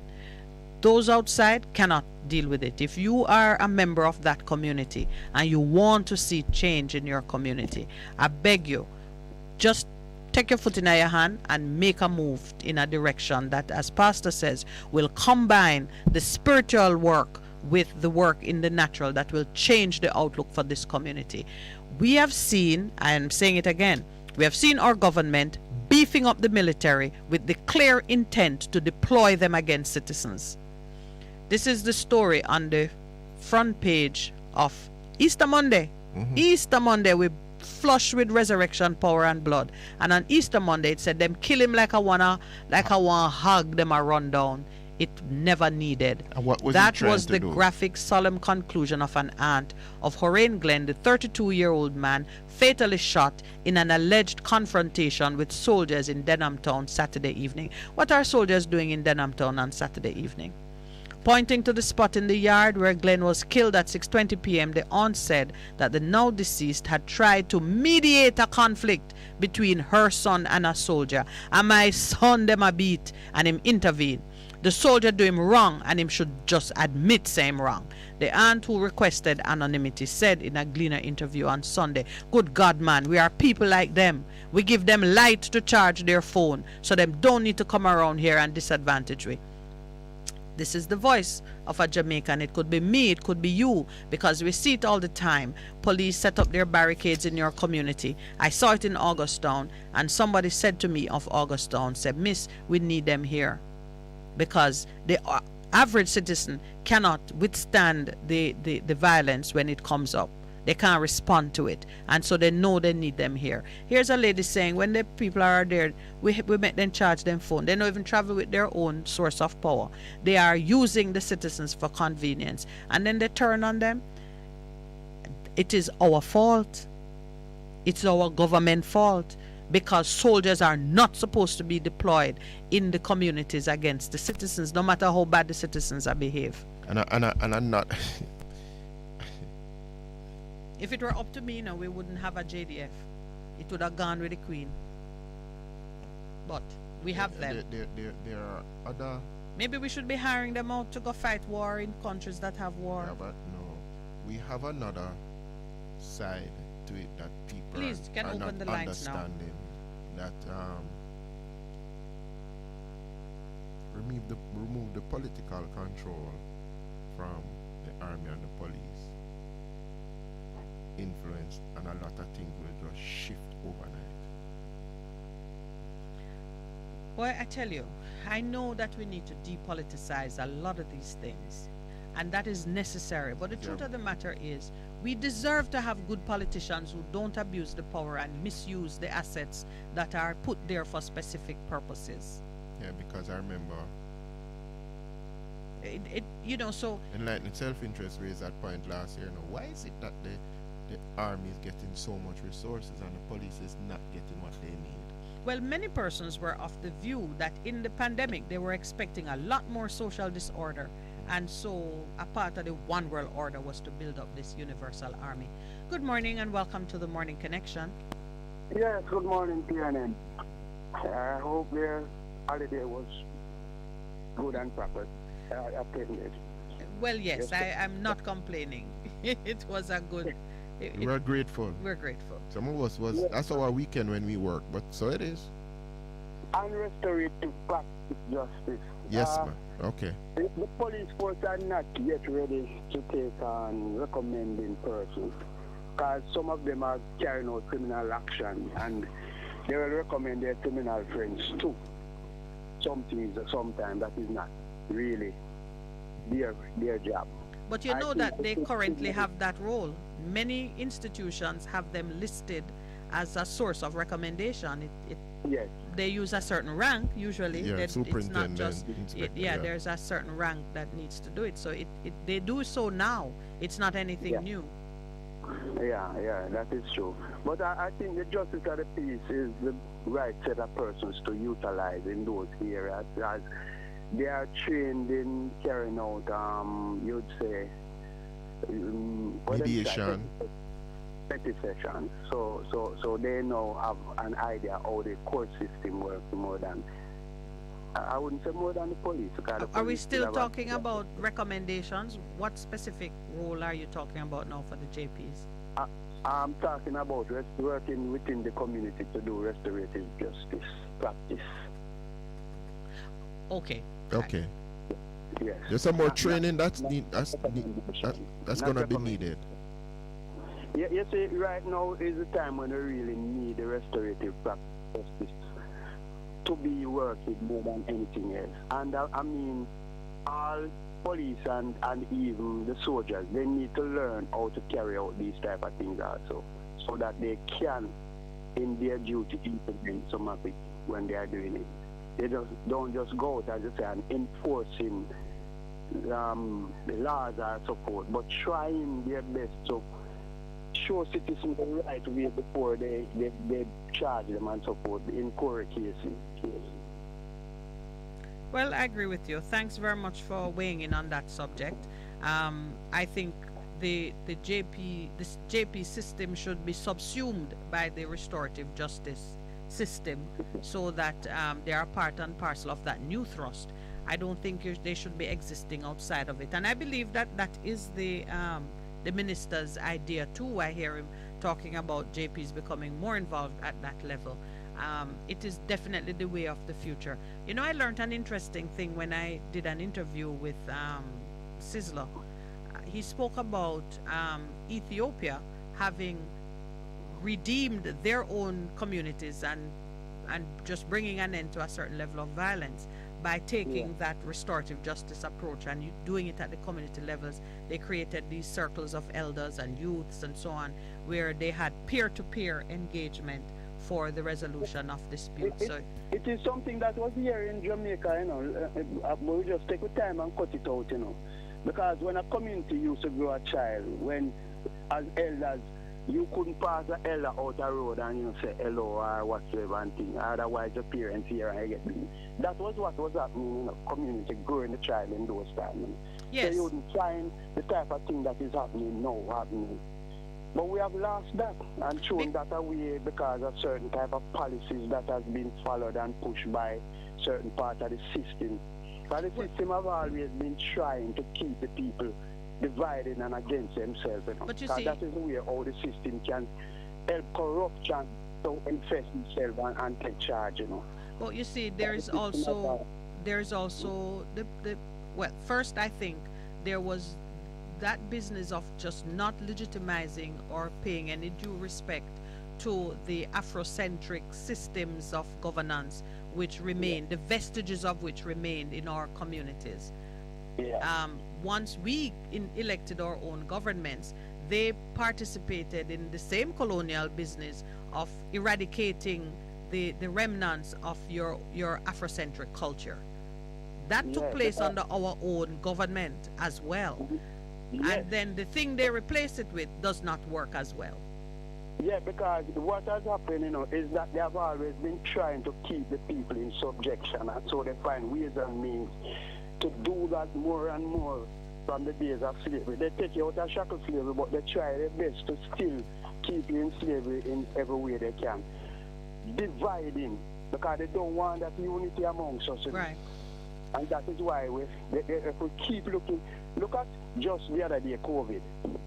A lot of the youth has been affected by not being able to socialize, Yes. Tell me about it. It's a reality. It is a major reality. And that is why now in schools you see what you see being manifest in terms of without no control, not learning boundaries, and it is becoming a major problem. So we now need to really start put something in place to make sure those youth or these youth that has been affected get some treatment, Yeah. Agreed.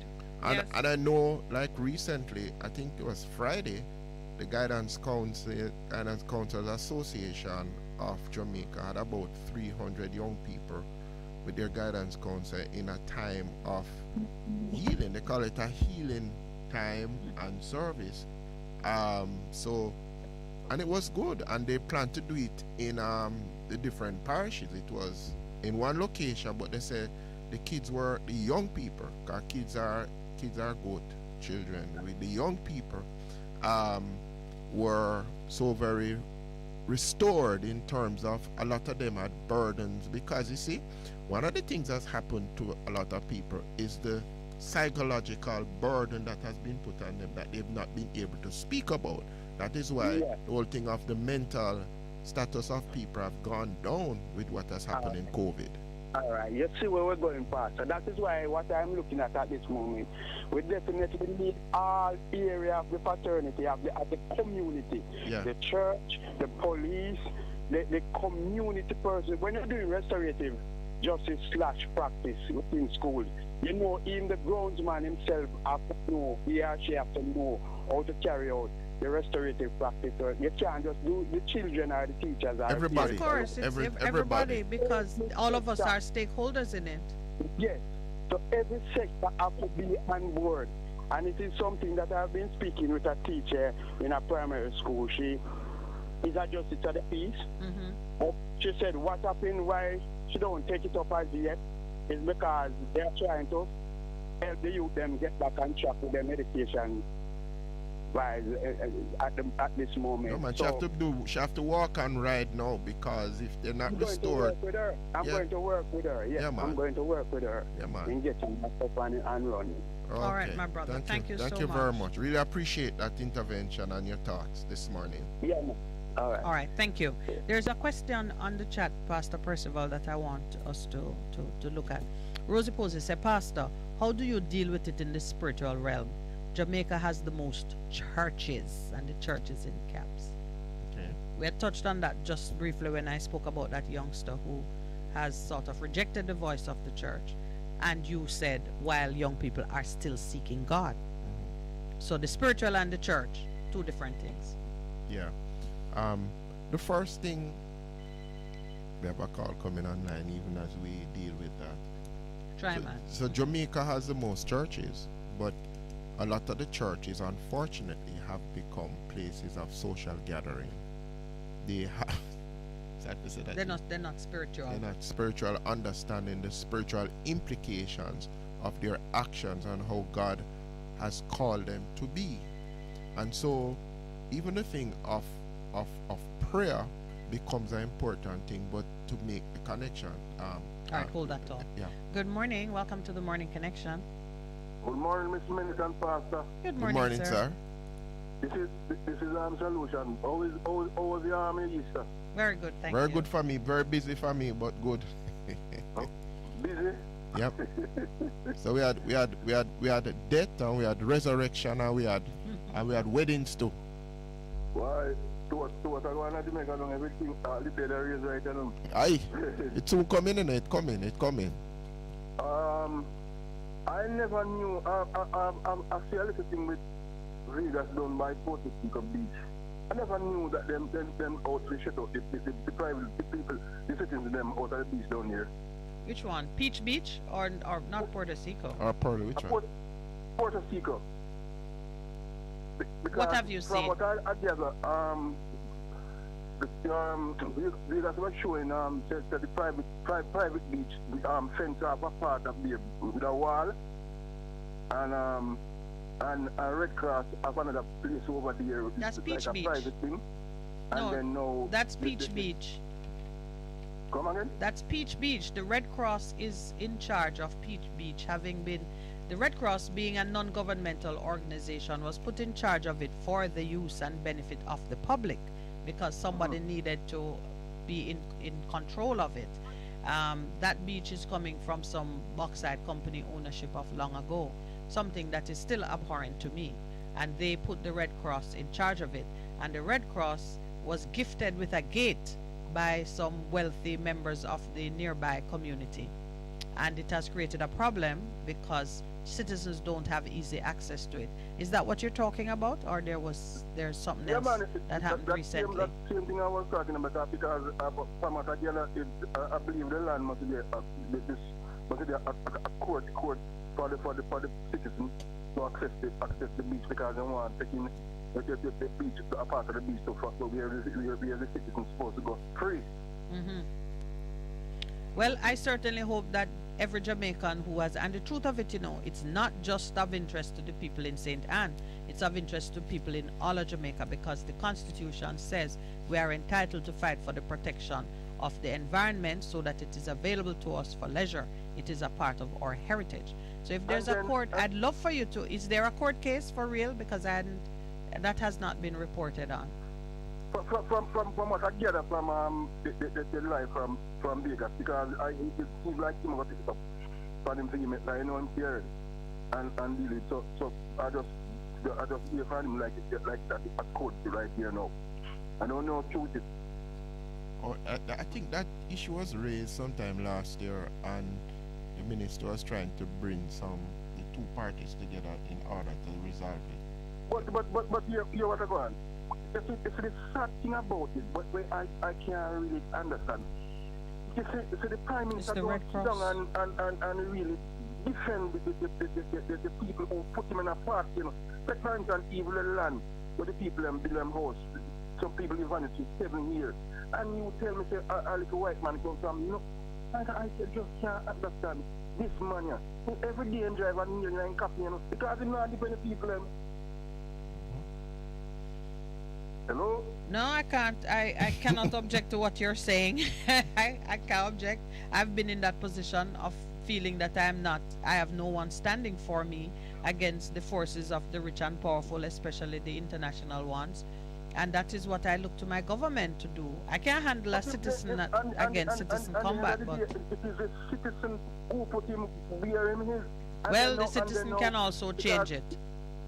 And towards them, it is like the system of the people hungry and weak to the day when election come up, them start to issue 3,000 and the people are so full. See? Yeah, well, we know what to do to change it, sir, and we certainly are on that path. If you find out more about the lawsuit, are you from St. Anne? No, my brother in Millie up by Stone. Okay. Okay, well, if you get any more information about the legal action, if there's one, please let me know. I'm gonna... listen to the clip again and maybe me call it tomorrow. Yes, I'd appreciate that. Thank you. Bless you. All right, blessings to you. Another caller. All right, finish what you were saying. All right, so Pastor. the importance of us dealing with the spiritual in the different areas. Okay, let me give you an instance. Like, Trenchtown, Rima, we had a heated discussion about it. And one of the things I pointed out that spiritually you have to break and destroy strongholds You have to talk fast. in the area if you're gonna get anything done. So she asked, is it by prayer? Are we talking about prayer? We're talking about prayer, but having Just every prayed, day we pray. No, Is that no, the no. spiritual realm? No, you need to pray because that's where you get the solutions. But then in praying, God gives us what we need to do on the ground in terms of bringing about So it's shifting prayer and and action. yeah. All right. Good morning. Welcome to the Morning Connection. Morning, Miss Lawrence. How are you doing? I'm well, thank you. How are you? Morning, sir. How you doing? I am good, man. You sound like a new voice. Is it a new voice or a... I call you already, you know. Okay. I like when you pray sometimes. Sometimes it's freak, you know. Okay. I know it is now. Yeah. All right. So what's up? Yeah, but not much, you know. But firstly, you know, this country, you know, we don't fancy people that really that beach. The Puerto Rico was in the ruins, you know. And the only thing I say, them should give the people them will live near in a discovered beer at discount price. These people are paying millions of dollars to leave that beach, you know, because the beach was in the ruins. And if they plan a day for themselves, say, when the ship come in on Tuesday or Wednesday or whatever day, we just have to ask these people to use the beach. I don't see anything wrong with that. But it's not Puerto Rico he was speaking of, although he mentioned the name Puerto Rico. It's really Peach Beach, which is the adjoining beach that is for free access, that is controlled by the Red Cross. Peach Beach and Puerto Rico Beach are on the same property. They're almost. No, they're along the same stretch, but Peach Beach is at the end. Oh, I didn't even know that. Yes, I was a regular visitor to Peach Beach in my childhood. Can you hold while we take a station break? All right. All right, I'd appreciate that. Thank you so much. Bess FM-100 on your dial. Keep listening. Vejan Printers for all your printing needs. We specialize in calendars, flyers, brochures, and more. Call us today at 968-7506. That's 968-7506. Or visit us at 4 East Bloomsbury Road, off Hagley Park Road. Vejan Printers, your best choice in printing. For a better choice in all your electrical supplies, A, authorized 3M dealer and better brand names. B, better service including free island-wide delivery. C, all major credit and debit cards accepted. It's ABC Electrical Sales. Shop number 8, Hagley Park Plaza, Kingston 10. Open Monday to Friday, 8 a.m. to 5 p.m. Saturday, 8 a.m. to 4 p.m. We make your electrical jobs as easy as ABC. Call 754-382-528 or fax 754-3659. ABC Electrical Sales, for a better choice. The Morning Connection is not your usual talk show. We aim to stimulate discussion and chart new paths to self-empowerment. So please join us, Minett and Percy, on The Morning Connection, Mondays to Thursdays, 6 a.m. to 10 a.m. on Bess100 FM. It's good, it's better, but nothing beats.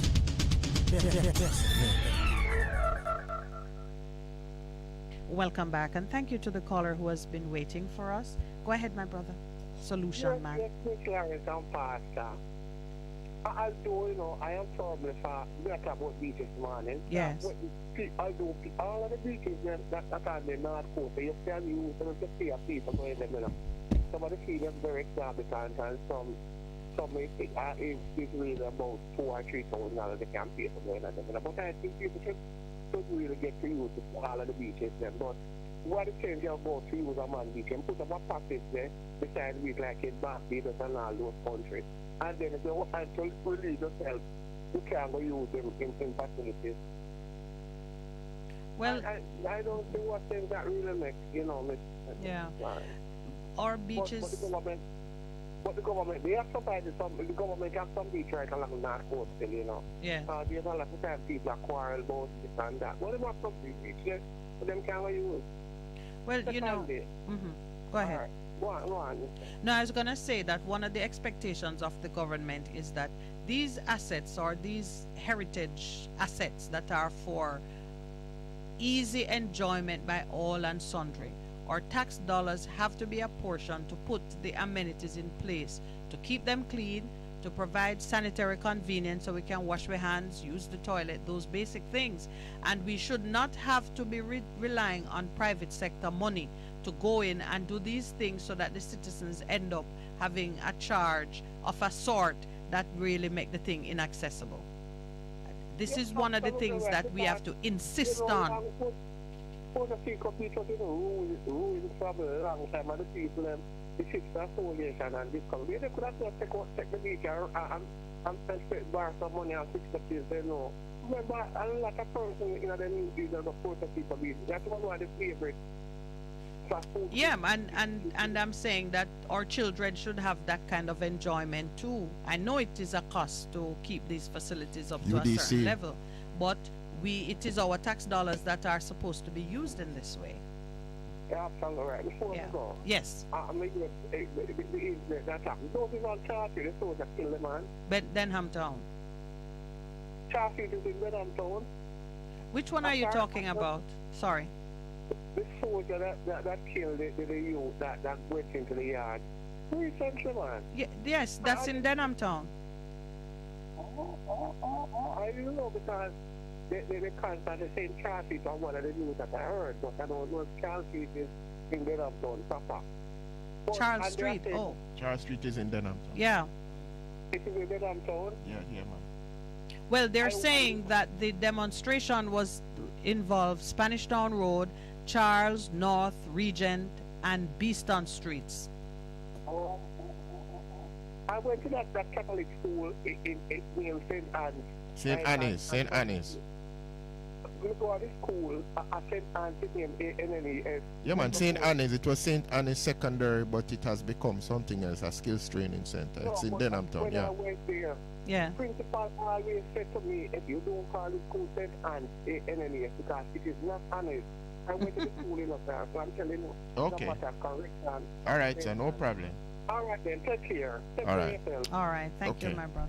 All right. So Rosie has raised a very important question as the fact that we have so many churches and how do we wage war spiritual. So let me quote some. For the weapons of our warfare are not physical weapons of flesh and blood, but they are mighty before God for the overthrow and destruction of fortresses. Okay. So when I say to you that we fight in the spiritual realm, we do that because we recognize who God is, and he says you have to do the war in the spiritual first by faith in me and coming out of having prayed about a situation. Then I will give you solutions that indeed you can do what physically needs to happen. So let me explain what that means. So a lot of people in churches, they pray, but they don't have the faith to now begin to enact what God has said to them. So if you look at the early history of the church in Jamaica, what happened, slavery was being broken, and as the lady was relating in the Moravian, the history of the Moravians, they figured that having just been church wasn't sufficient. We needed to do something in terms of educating the children. And they, in 1834, when they came as a missionary movement out of Europe, they said, no man, the children are being free, but we know that it is education that will lift up the people. So they started and they backtracked because everybody was saying, you can't, and black people, they are chattel, you can't educate them. So when we are saying to you that we need to do it spiritually, we are saying in the spiritual realm there are things that God has said. One of the things that God says in his word is everybody is equal before his sight. Slavery says, no man, one man is more equal than another one, and he needs to get a buy, as we would call it, but God said, no, that is not in me. And so when we wage war spiritually now, we need to enact and walk in terms of what the word of God has said in terms of the human condition. One of the things that we keep pointing out, what is good religion? Take care of the orphans, the poor, and the needed. So that is what God says. We have waged war already. Now we need to begin to act in faith because God has said that. I want to introduce a word, holiness. I introduce it because we recognize that the spiritual realm is neither good nor bad. It is just the invisible realm where things begin. such as the idea you have. You can have an idea to do something good, you can have an idea to do something bad. The action you take determines whether it's going to be good or bad. How you use the ideas that you get determines the purpose and the intent behind it. I make the point because oftentimes we say spiritual and people think it means good spiritual, meaning it produces a good result.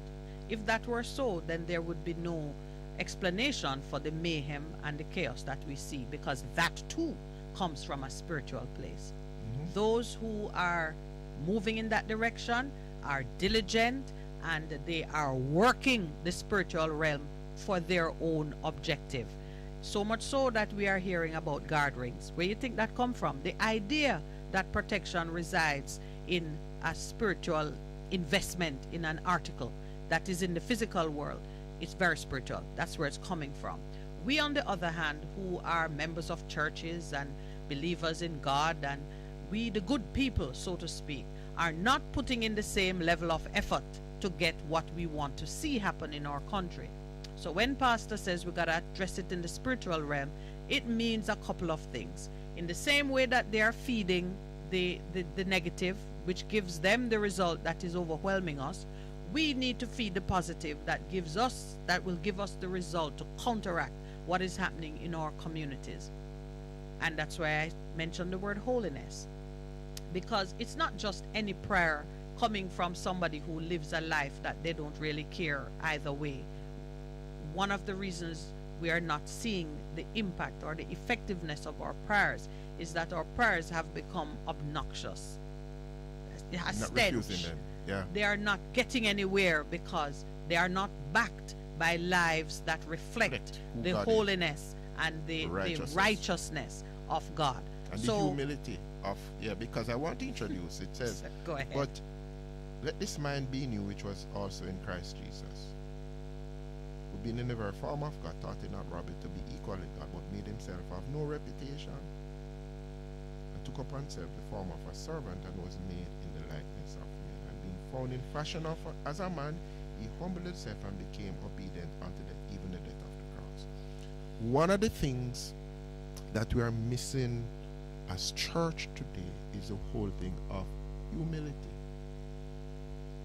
of being servants to the people. Because when we do that, now we are beginning to break and to destroy everything that, as Minett says, is evil and not good.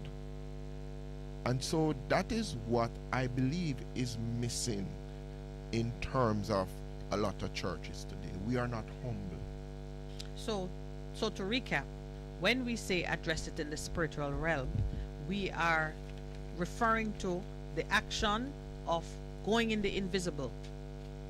Invite, open up the channels for the ideas, the motivation, the spirit-based motivation to do the things that will change it in the natural. Yeah. To open that passage, it's not just a matter of getting into a meditative state by using your sacrament, or you are going to invite a conversation with the divine, but your life and your attitude and what you bring into the conversation must reflect that. And that is how you begin to change. That is how we win the war on the ground.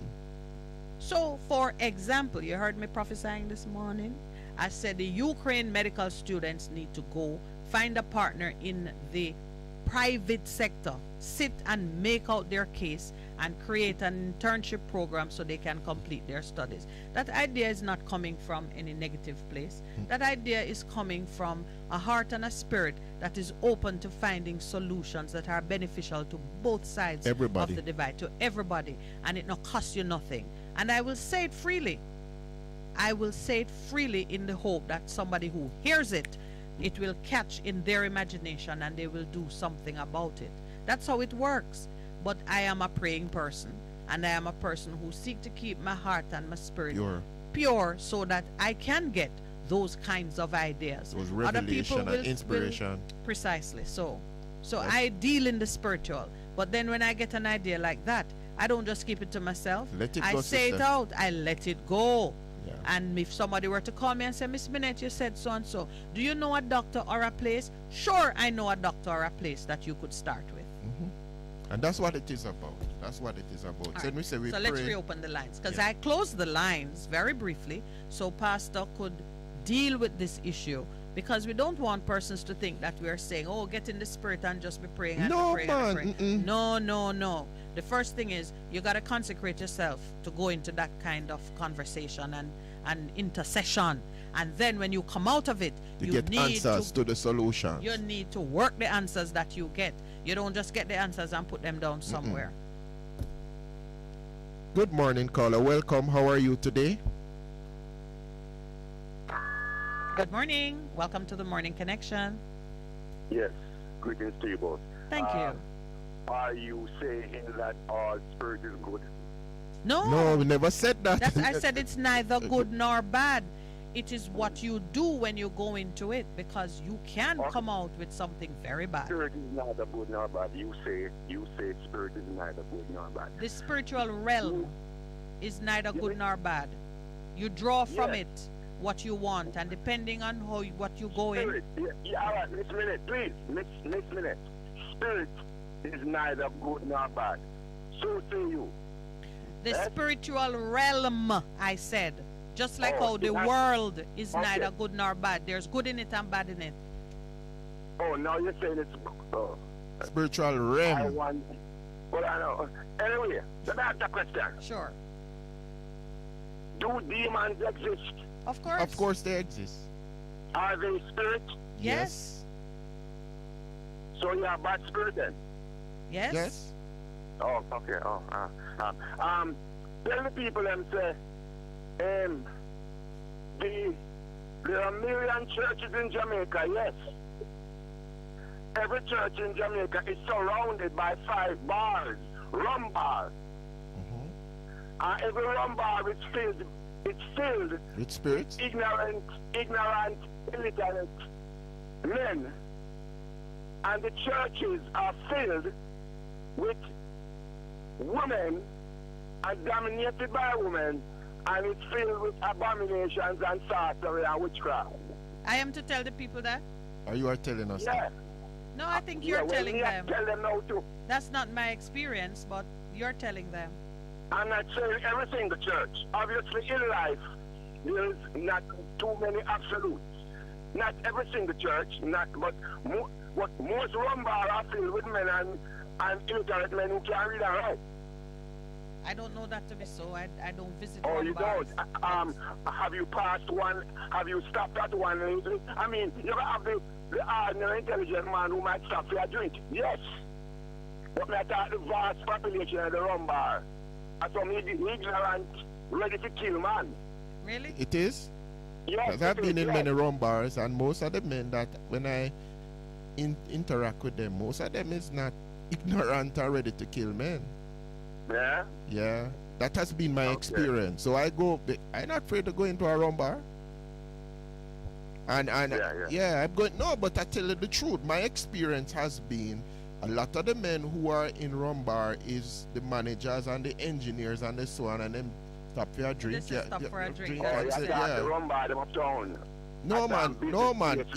Okay. So what's your point, my brother? Golf course. What is about the rum bar them at the golf course. What is the point? What's the point you're making? Okay. All right. Let me ask you a question. So, do you go into the rum bars, my brother? What is that? If you go in a rum bar. Yeah. Do I go in a rum bar? Yeah. I pass by there and I will stop and talk to somebody then maybe. But I am not a customer. I am not a customer in a rum bar. But you can't go in a rum bar and get a Pepsi or a I agree. Yeah, and a drink. If they have something there I want, I will buy it, yes. Yeah. But let me I mean to say the purpose of a rum bar is to sell rum. Alright, but let me just throw something on you. You know, if Jesus was about today, that would be a place we'd be going on a regular basis? Yes. Why? I mean, Why you think so? Yes. Why you think so? Because he wants to bring light into a dark world. Alright. And that is what we need to do. So my encouragement to you in terms of 1660, probably need to start a ministry to the rum bars in your area. You go talk to the man them and show them light. Well, I hear you. There's another thing to say too, but people who choose rum, people who choose rum bar want it. Them want it and it makes them happy. All right. So my attitude is make them go on. Okay. All right. But me not someone talk to one if we sit on the road, it might pass by me. All right. But me not really go in there because And I leave this with you. Them, but it's like talking to them. It's like you're talking to the wall. No, sir, man. With the Spirit of God, that brings light. Jesus says, go into the world. And one of the things that has happened to us as church, he says, go into the world. The mission was always to go, but we are telling them, come where we're there, and we can have our talkings. Mm-hmm. Yes. So we need to change that. Need to change that. Are you a feminist? If I'm a feminist? Yes. No. Oh, I thought you were. Okay, I'm not. Yeah. All right. All right, thanks, my blessings. friend. Good. Good morning. Welcome to the Morning Connection. Hello, good morning. Wanted to do a correction there. Hello, good morning. Hello? Yes, good morning. We're hearing you. Yeah, good morning. Yeah, I want to speak to you, Miss Minett, and I also want to speak to Pastor, you know? You're speaking to both of us, my brother. Welcome. Yeah, Pastor, I want to talk to you first, yeah. I heard you talking to Sizzla Kalonji a few days back, right? Mm-hmm. Yeah, and he was singing a song at the end about Jah Rastafari, and I hear like the pastor was chiming in, like you know, it sounds good to you, you know? Mm-hmm. Yes. As a pastor, do you know what Jah Rastafari means?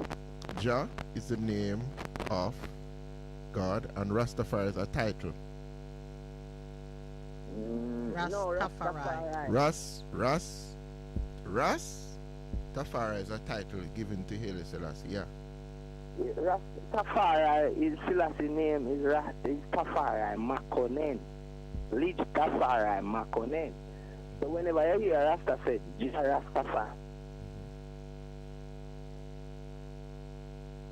We've lost you. Hello? You. No, whenever you hear Rasta said, Jah Rastafari means that God is Selassie. Okay. Yeah, so I was surprised that a pastor was, you know, encouraging something like that. Knowing that Selassie, based on my story, Selassie was a Christian, you know that? Mm-hmm. He didn't have a religion called Rastafari. He followed Jesus Christ. Mm-hmm. Part of the Ethiopian Orthodox Church, yeah. Go ahead. Yes. So you were making a judgment about Pastor. You were saying Pastor, by repeating those words, if that's what you thought he did, was endorsing. He was saying God is Selassie. When I said Jah Rastafari, you're saying God is Selassie. Okay. I don't believe that. And I've told them. And not all Rastafarians believe that either. You know that, right? Yeah, but I studied the movement and are you a Rastafarian? How did you become a pastor? Are you a member of the Rastafarian faith? No, I'm a Christian. Okay, so because you studied the movement, you feel confident in defining it for all Rastafarians? No, I know that Selassie was a Christian, Marcus Garvey was a Christian, the founder of Rastafari, Leonard Howell was a Christian. Yes. Okay. But with that knowledge, you still say that when Rastafarians say that, they mean Selassie is God. Even though you know that the foundation of their faith is Christianity, and they don't believe that Rastafari, the emperor, was God. That's the foundation of the faith. They do believe that Selassie is God. Marcus Garvey believed that? No, Marcus Garvey was a Christian, but the Rastas believe that. Not all of them. Not all of them, and you shouldn't attempt to speak for people like Sizzla. You should let them define their religion, and you should avoid condemnation of things that you are not yourself a part of. I know you're confident in your own faith, so leave it at that. Pastor, do you believe in did you study hermeneutics in college? Yeah. Could you tell us what hermeneutics derived from? What did it derive from? There's another call online, so and I'm trying to understand. Yeah, I'm not liking the way you're approaching the conversation. Hermeneutics derived from the idol god in Egypt named Hermes. Yeah, but I'm not understanding why you're going in this vein. Is there a point you want to make? Because I'd prefer if you make it. If you listen to the show with regularity. Miss Minett, I have a question for you now. I was talking to Pastor a bit. So your question is, the Jubilee that they are celebrating come August, that Jamaica 60th Jubilee, is it our Jubilee or is it Queen Elizabeth Jubilee? It's Queen Elizabeth's Jubilee, and you know that. And you know so that why is it the government of Jamaica is telling us about our 60th Jubilee? I cannot explain the motivation of the government of Jamaica. I try to encourage the citizens of Jamaica to develop an understanding of it and make choices for themselves. You've heard me speak. I am not celebrating anything with the Queen of England. I recognize that Jamaica has been 60 years under her own flag, and there are some things that Jamaica need to do to make that meaningful to its citizenry. And I suspect that you agree with me. There's nothing to celebrate. Yeah, I agree with it now, but why is the government so wicked? Telling us,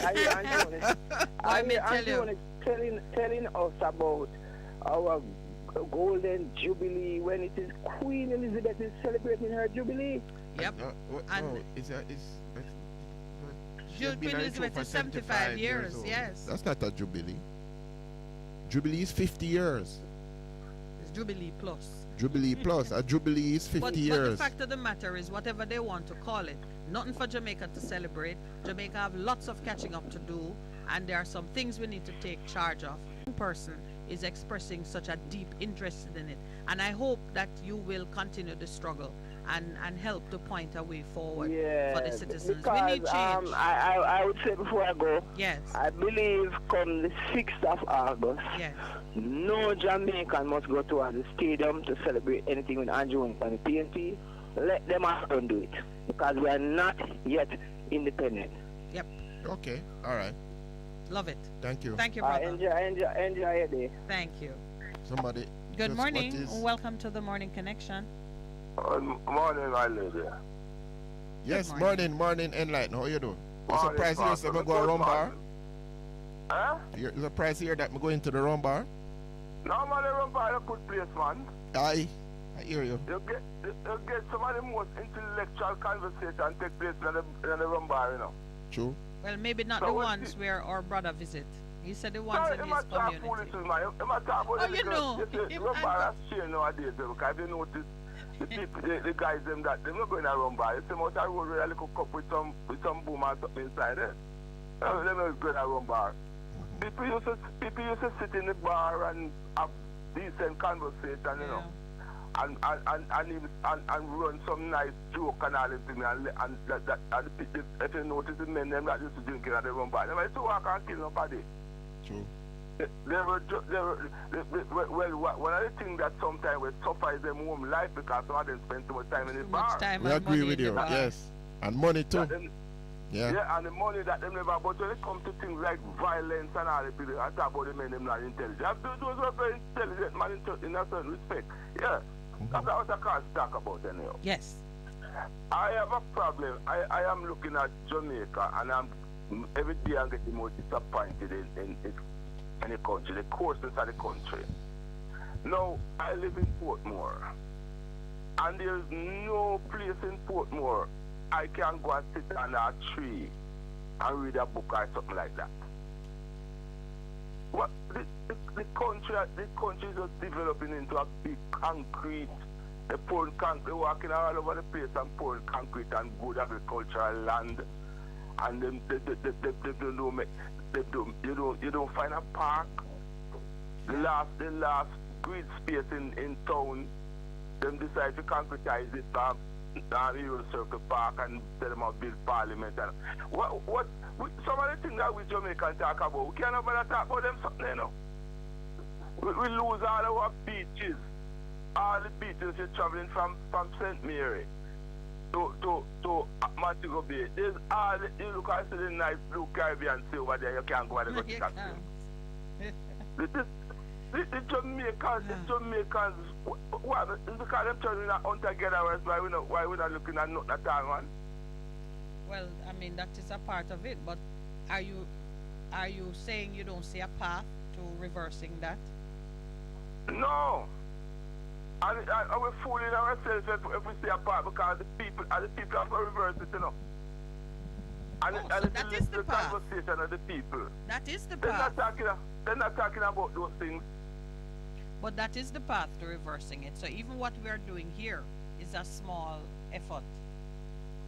But we may be reaching one person in a community who will get up and mobilize others to try and recapture something that is lost to us. You see, that's why slavery lasted so long, you know. That is why slavery is like something in our DNA, you know. Because there's only one and two people, and if you are somewhere and you see something is taking place that is not right. All right, I'm going to give you an example. You have a store in Portmore here. When you're going to the store and buy something, the cashier register is about 10 feet away from the door, you know. You go in there, you buy, you pay, you get your receipt and come out. When you're coming out, the security guard is at the gate and tell you must open your bag and make you look inside it. Now, I object every time I go in that store and I open my bag and I show them nothing, you know. And I see people like a slot, everybody I open their bag and them security guard put them on. Now you go buy some ladies pick up some their monthly supply and put it in the bag and I come out. And the security guard push him down in there and I open your bag and I look down in there. The people like a lamb to the slaughter. Everybody just open their bag and security and look down in there. So I'm saying to them, say, well, the security guard can look. He can look from where he stands to the catcher to see what you get and you're coming out. All right. That speaks to two things. One, that the citizens are more compliant and law-abiding than we give them credit for, which means that they can follow the right instruction too. So that should give you hope if you are looking to mobilize change. They're not abiding, you know, because we see them drive on the road, you know, them throw garbage. No, man, we're talking about the example. Did you see Andrew Wallace when he stood up beside the prince the other day, or he was digging up, we have him to a dig down on the ground and you couldn't hear him voice? That is showing the type of Jamaicans that we have. All right, we need to take our break. Every time you hear him and are you going to stay with me for the break? You're going to stay with me for the break? I have to take a station break. Will you stay with me? I'm going to stay. Yeah, I'm going to stay. Yes, I appreciate it. Bess FM 100 on your dial. Keep listening. Easy. Let not your hearts be troubled. Just believe on God Almighty and daily renew the mind. As we live in this time when fake is more valued than real, lies prefer the truth, the unnatural put above the natural. This is Lady Donna, aka Double D Donna, with a new song, Almighty Jah, encouraging your people to keep the faith. God will make a way. Get your copy today. It's on all digital platforms. Lady Donna Official on Instagram, Facebook, AsujaRecords.com. For bookings, Asuja Record Label at Gmail. Almighty Jah! What should a taxi service do for you? On-time taxi service is more than just a ride to the other side of town. They offer clean and spacious vehicles, reliable service, and promise to always look out for their customers. They'll come when you call and take you where you want to go on time.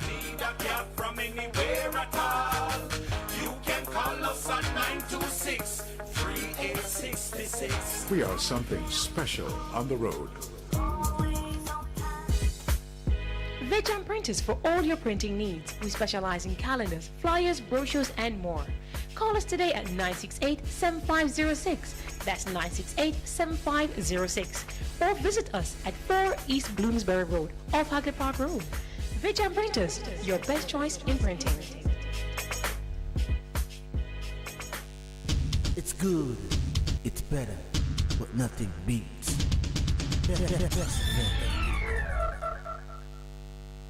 Welcome back to the Morning Connection. My brother. Welcome back. We have a thing in Jamaica that called gene memory, you see? Yes. Gene memory or muscle memory? It's coming from slavery, how we were beaten down. And we don't get over that all now. when we see authority, certain type of authority, even when the authority is abusive, it's like we develop the Stockholm syndrome mentality. That when we were so beaten down for how many hundreds of years, that when it comes to a certain authority, we don't look into it, the authority and say, well, is this right or is this wrong? But when we turn back behind the authorities, we do the most, destructive things and all the things. We throw things on the road, we drive bad, we curse, we fight one another, and without the authorities, with a policeman has to be on our backs. When we go to work, and if the boss is not there to push it, we not do no work. So that is what is happening to us, and we must talk it out and recognize it. That is wrong in our DNA as Jamaicans. Well, it's not in my DNA. All the talk we're talking about, we're going to do this away. Nothing is going to be done in this country. It is not in my DNA, and it sounds like it's not in yours either. So the one no, or two no, of us. No, it's not in my DNA. I am one of the few men that probably if I was in slavery, I would have dead, because I would have never submit myself to them things there. I don't submit myself to certain things, Good. So the few of us who escaped that particular genetic code, we should take the helm and be at the forefront of bringing the others into the new way of thinking, because it is possible.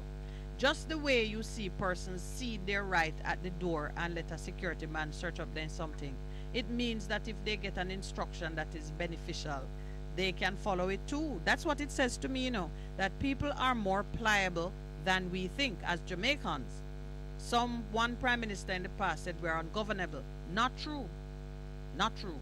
Because if you can give up your right at the door of a shop where you have just spent money, it means that you can be trained into observing the right thing. Persons need to invest the time and the effort in making sure that people learn and can follow things that are more uplifting than things that are destructive. I go to PriceSmart with some regularity, and there is one security guard who likes to say, as I am leaving the store, that she is required to look into my bag. I said, not unless you have a warrant. And I walk through, and she's throwing a comment, and I do that routinely. Not even the police can stop me and ask for certain things unless there's a clear cause for it. You're not searching me. You're not searching my vehicle. You can see the papers for my vehicle. And the problem is I just can't get the support I need. Because you're getting some here. I was talking out loudly, I was speaking out loudly, and nobody at all, everybody just like a set of lamb, opening up them bag. Nobody just said. A part of it too, if the security guard didn't want to get physical with me, but because, me as a man, we carry a nice constructor, so maybe that's why I want to get physical with me. But sometimes, it is about speaking to the owner of the shop, because some of them, it is an interference with your right to privacy and with your freedoms. And a lot of people don't realize that that simple request is an interference with their right. And they must know that if you're spending money in a place, that doesn't give them the right to interfere with your freedom. And if they want to track, shoplifting, there are some technologies out there that can allow them to track it. Because when you go into the Chinese place of establishment nowadays, yes, everybody, Mr. Chin, Mr. Chin, Mr. Chin, Mr. Chin, Mr. Chin, Mr. Chin, Miss Chin, Mr. Chin. And the Chinese, they do have no regard for us. They treat, they want to talk to you anywhere. I have to put them in them place most of the time, I have to tell them that when they're at their country, they can't talk to nobody that way. They bow to people, Well, so there's a lot of teaching that needs to take place, because some of us, it's ignorance of our rights why we accept certain things. But time again, you see Jamaicans even assuming some rights that they don't have, and then we block road and fight for it. So can you imagine if we have a proper knowledge and understanding of our rights, we won't allow persons to walk on us. Go out to people to talk about them things, man. That's some little trivial thing. Everything about whether Selassie has God or man of God. That's them things them things can go and go in a car, man. Too much of them things we talk about, man. That some of that is true. You're right. But freedom of expression requires that we make space in the world for other ideas until we can elevate and lift things up. You see, the establishment, like when you listen, we spend time on them type of thing there, because they know we are not a threat to them, Yeah, we're wasting time. time. Pick up every day and talk about them things and who is God and who is not God and who is this and who is that. And who drinking a rum bar and who not drinking a rum bar. All right. I have another call on the line. I have another call on the line. Let us hope that this conversation now will be more uplifting. Yes, yeah, okay. All right, thank you very much. Thanks for listening to me. No problem. Good morning. Welcome to the Morning Connection. Hello, Miss Minett. Good morning. Good morning. Good morning. Welcome. Good morning, Pastor. Miss Minett, I hope me not hearing anything about this man, Mr. Patterson. Where is he? He runs on or what? And he's sorry. What was the result when we tried to call about them again. Oh, what happened when we tried to call him the other day? Pardon? Oh, no, we had tried to reach out to him the other day because not just you, others had requested, and I think we're going to try again this morning just to see if we can have a conversation with him on air so that persons can be encouraged. And if anyone is listening who knows what is happening in that camp, do call us and share it, because citizens are asking. And then who's the other person? Oh, you wanted to know how are things with Mr. Curry? The Chief Curry. I'm not hearing nothing about him either. I am going to find out shortly, because they're actually starting a season of football competition in the community. 16 teams playing on Sundays. And they reached out to me, and I'm gonna pay a visit, and I've got some footballs to contribute from persons who are interested in what's happening in the community. So no, Mr. Curry is handling his business. He's not a person who steps outside of his lane. You know what happened with the Prime Minister and so on. All of that was really Jamaica's doing, because Jamaica, the police issued a notice telling citizens of Jamaica that they should not go there for the January 6th celebration, and created a bit of a storm, which led to all of what you saw playing out in the media. And I hope that our government has repented of the kind of talk where we were describing them, or Prime Minister described them as separatist, and said words that I don't think we need to revisit. I'm hoping that the silence means that the hostility and the dialing back of certain attitude has already taken place. But Akampong is going on with their thing. The next thing to Miss Minett, this if you are going to tell me about the scripture, why should you want my address and my name? It looks fishy to me. This man Blanche, right? He gave his number that if anyone interested could give him a call. Oh, Blanche, I give him a call, and I asked him about the Bible. He was telling me about the Bible, where to find things and whatever. I said, okay. So he said to me, he want my name and my address. So I said, for what? He said he would send me a letter, and for me to read the letter with my Bible. So I said, you can tell me where in the Bible to find the things, and he said, no, it will take too much time. So after I begin to talk, my spirit just get cross, and I said to him, but I don't need any letter, and I just hang up on him, because it looks fishy to me. If you are going to tell me where in the Bible to find certain things, why you want my address now and my name to send me a letter? It looks fishy. Well, it's not fishy, but I can understand that it's not your desired way to be spoken to. And that's all you need to tell him. I'm sure he accepted it. But I hope you found the conversation with him useful. Did he say things that resonated well with you, or it sounded strange? Me never like Miss Minett. Let me tell you, never like it. Okay. If you are going to talk to me about the Lord, you tell me exactly where in the Bible to look for things and whatever. But if you are going to ask me now for my address, my name, and all that, and you will send me a letter. No, me not like that one day. Well, I'm glad you exercised your freedom to just leave that alone. Okay, Miss Minett. I'm fast. I enjoy the rest of your day. I like to listen to your program. It is very interesting. Thank you very much. We try. Okay, ma'am. All the best. Have a great day. Is there a caller on the line? All right. Yeah, go ahead. No, man, go. You do your thing. I was gonna make a comment about what she said, because while you hunt down what you're looking for. It's critical how we evangelize, and many of us don't realize that the method and the approach that we take can just bring a good thing to a screeching halt. The ability to just sort of discern who you're talking to and why and so on is an important part of sharing. Mostly, the conclusion I have come to is that your first line of evangelism is to let your life speak for you. And that's the most important thing. And let people ask, what is the reason for the hope that is within you? Why is so different? We are smile about. Then it becomes a whole different give me an opportunity to share. There's a caller on the line. Good morning. Welcome to the Morning Connection. Good morning. Good morning. Are we interested in getting civics back in the school? Yes, man. It seems like a lot of our callers are.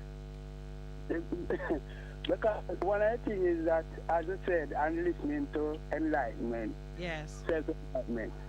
It's because none of us don't know why we allow some of the things that take place. Yes. To be taking place. Yeah.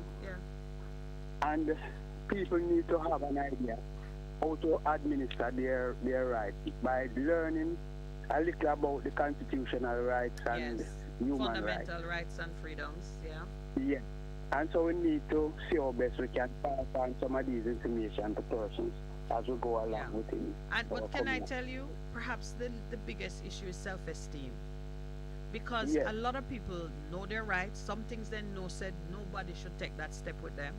But they don't have the confidence to assert their rights. And that is all tied up with identity and your confidence in who you are and how you value yourself. But we see it every day in where people bleaching and the system has caused us not to have any of that mainly. Yeah. The education system also. Because I believe going to school isn't only about teaching persons to read and write alone, but it should have been teaching persons about self-esteem, about themselves, about their rights and so forth. I believe we need to change our curriculum is administered. I agree with you. I agree with you. And it's passed on to the children, because that is where it is coming from. One thing that I was at a setup the other evening, and a virgin showed me about 3 youths. And he was saying they'll spend time with him when their mother is at work. And when him listen to the songs that the youth they are listening, and they show them what the youth them are watching on the tablet. Now, those type of thing now, it's where the youth them are learn, because as a baby, we know a baby learn what them see. And if our government of the day is not looking at getting out some of these type of show that is on cable and so forth, we need to censor those type of things and the songs them that are out there. Yeah. But the point you're making now is that it's not just a matter for the school, it's what happens in the home, in the community, in the public spaces, where we are, as a community, we are generally knowledgeable about some things, we encourage others, we share, and we can do it in a respectful way where it doesn't cause offense. Yeah, but it also needs to come from the, in the authority where legislation are made. Our system needs to be, because where we are today, we almost need something like what they say, how Cuba was running in the earlier age when Fidel just took over. We almost need something like that right now to make the change. To bring things, if you want to catch some of those who are, because we can't walk through the wilderness until the old ones die. No, that's true. But you mean like when Moses take the old one and go one side and said, I say, you can't go in. Absolutely. Yeah, we but some things has to be done about this, and we have to look at it practically how we're going to go about getting it done. Because if we continue on this pathway, we're really going down the drain. We're not heading anywhere. But I remember years ago in 1992-93, the former Prime Minister P.J. came up with the Values and Attitudes program. I remember what happened to it. Yes. Yeah, and it was shut down because he recognized that we were losing something that was important to us. So 1992, how long now that, Minett, the quick match, what, 20 years? But he should have put out more effort, though, you know. He didn't put out enough effort, you know. He just suggested and support. Sometimes you have to just tell the system, the other set of persons who are advocating against certain things that here want no. This has to be done, you know. And but you see, if you want to see the changes that we all need to have, we need to make that. But those kinds of projects, those kind of programs, and put it that way, because they're so, it's so much about moral suasion and social intervention, there's an extent to which you can't police it. It really requires partnership. It requires some amount of consensual involvement. And when you get that done, it is sustainable. Yeah. Because it's something that you want to do for yourselves. And that is an important place, I believe, we need to come to as a country, that we say, boy, this is the thing, and we're going to fall in line, because when we look down the road, we see what is coming. We see the train coming, and a lot of us don't want to be hit by the train. So we say, in order to make a shift come off that track, we've got to buy into it and let it become our own new reality. Pastor, just like how COVID and then say lockdown at such time, we need to put some of that in place right now, forget the good things happening. Just make sure it is a good thing, but not. I know it's a dangerous track I'm going on, you know. You know. But sometimes maybe we have to just take it that way. We need a change in Jamaica. Yeah. We definitely need it. And without some drastic action, we won't be getting it. Yeah, I hear you. All right. I hear you. It really is a challenging, it's a conundrum. Yes, Damned if you do, damned if you don't. It is just deciding where and when and how to make, because we have to have conscious persons to implement it. Yeah. Not persons who really just want to force down certain things, but we'll do it moderately as best as we can. With the right spirit, that word again. With because the right it's spirit, everything about the heart that you bring to it. Well, we're doing our part, and I thank you for contributing to it this morning. Your words have been well received. Okay, my brother. Is there another call? Good morning. Welcome to the Morning Connection. Good morning to you, the host and listeners. Good morning. Morning, sir. I would like to ask you about 1, 2, 3, 4 short topics. Sure. The first one is Miss Minett. If I remember, earlier in your program, someone spoke to you about, asked you about the people, Israel. It was in about February. And you said that the Israel people that are there, they are God's people, and they are special people. Those were your words. Mm-hmm. And I still think that you are still of that conviction. That the Israelites are God's chosen people. Right, Mrs. You said that. Okay, yes, and I believe that. That's what it is. That's how they are identified. Good. And all I would do is ask, if you have not done it, and later on in another program, other time we can discuss it, is that if you could check the historical facts about these people. Now, when I say historical, I'm not saying referring to the Bible. I'm talking historical facts that were written about the people that were in that area at the time, the time of 1901. So before 1901? 1901? Now, the year 1, in the first century. First century. Oh, so no 19. Yes. Good. You mean AD, so leading up before BC and so on, before the common era. That's what you're talking about. Right at AD. Yeah. And coming down the line to just when Christianity was going to be declared, who really called us Christian, blah, blah, blah, whatever it is. All right, so you're saying the first century occupants of the area known as Canaan, because there was no Israel? No, yes, ma'am.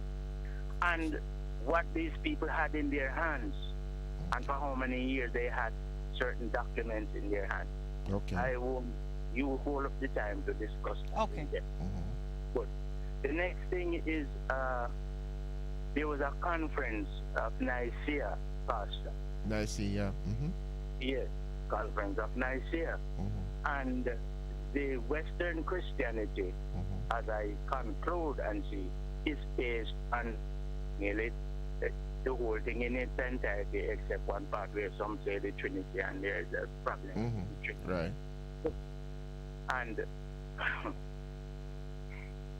And the decorations coming out of it. Yeah. It's good. And I think we need to re-examine that in order for us to find the root of our spirituality. Okay. The next thing is, there was a man, I think you must have spoken about him. In Sunday school, I heard about him. His name was, they said he was the first missionary. And that would be the missionary to this side of the world. His name was David Livingstone. I have done some research on this man. This side of the world or to Africa?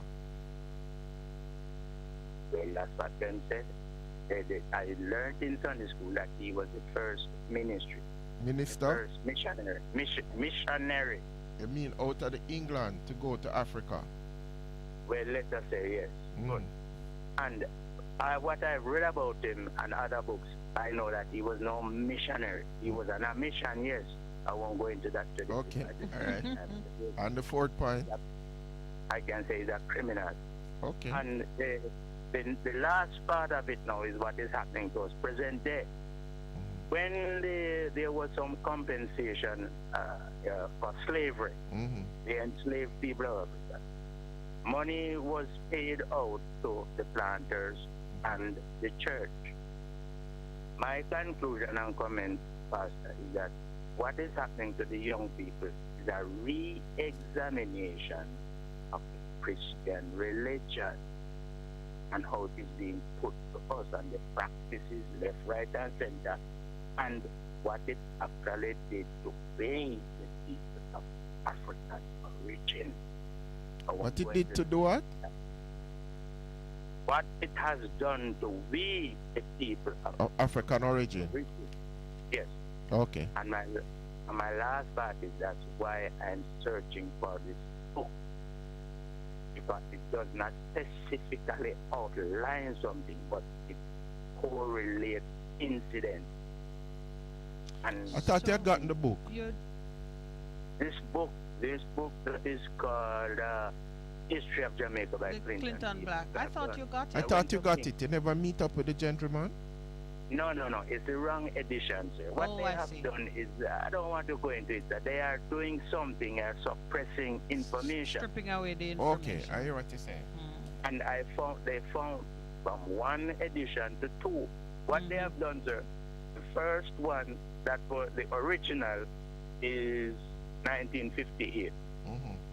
At 1961 to 1960, I think 67, that book was in circulation, being used in the schools because I studied out of it. My teacher used it. He went to England. Then they come with another edition now, 1969. So when I went to the library and asked, where is the original book that you have these revisions from? They can't find it. It's not there, sir. So I have refused to do. I can give back the man the book. Okay. And I don't want it to keep it. I want to take out 5 aspects and then return it to the owner. Right. And in fact, you can even identify the areas that have been purged or modified based on your memory of the... I don't remember, but I will use the because this, and return it. Yeah, this idea of revising history to serve modern day imperatives is something that we have to be aware of, and we have to move against it. But I want to say something before you go.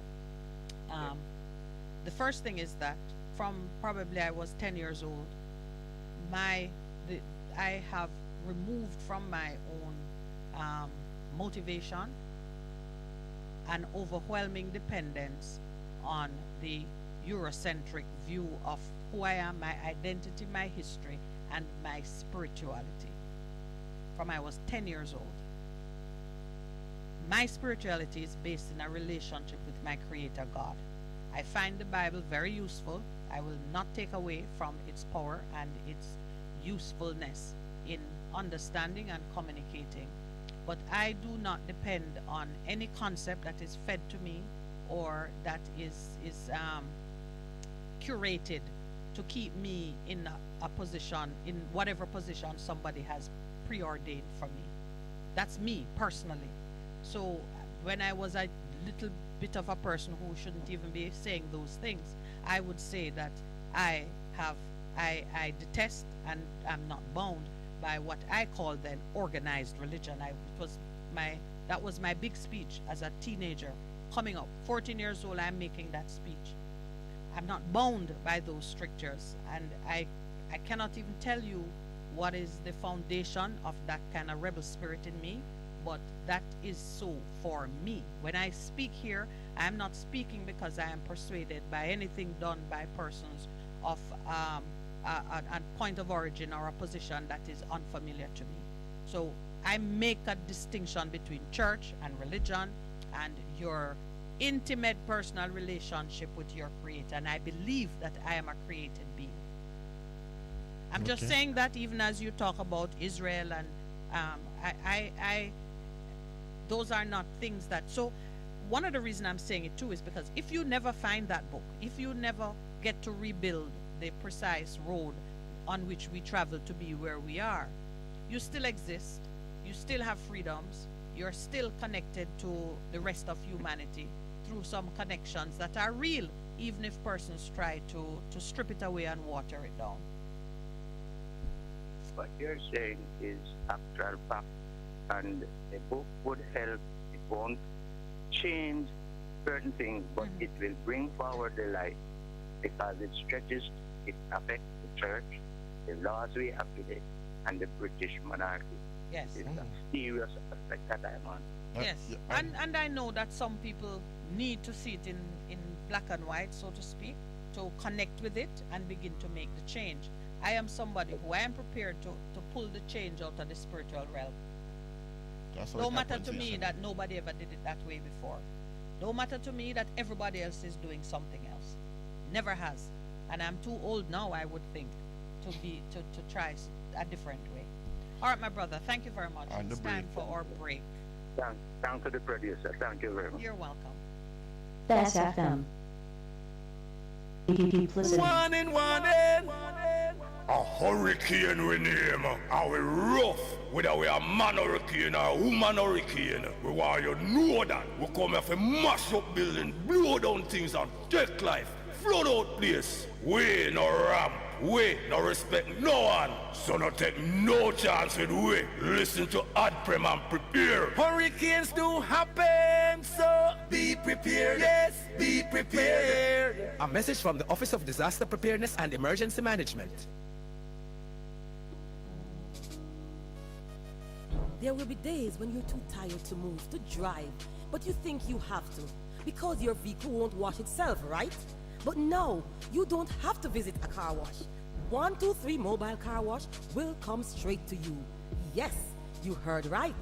123 Mobile Car Wash is offering services in Kingston and St. Andrew and St. Catherine. We shampoo and detail cars, trucks, offices, and more. No job too small. Call us at 876-631-3400. 123 Mobile Car Wash. We come to you. The Morning Connection is not your usual talk show. We aim to stimulate discussion and chart new paths to self-empowerment. So please join us, Minett and Percy, on The Morning Connection, Mondays to Thursdays, 6 a.m. to 10 a.m. on Bess100 FM. It's good, it's better, but nothing beats. Welcome back, caller. How are you?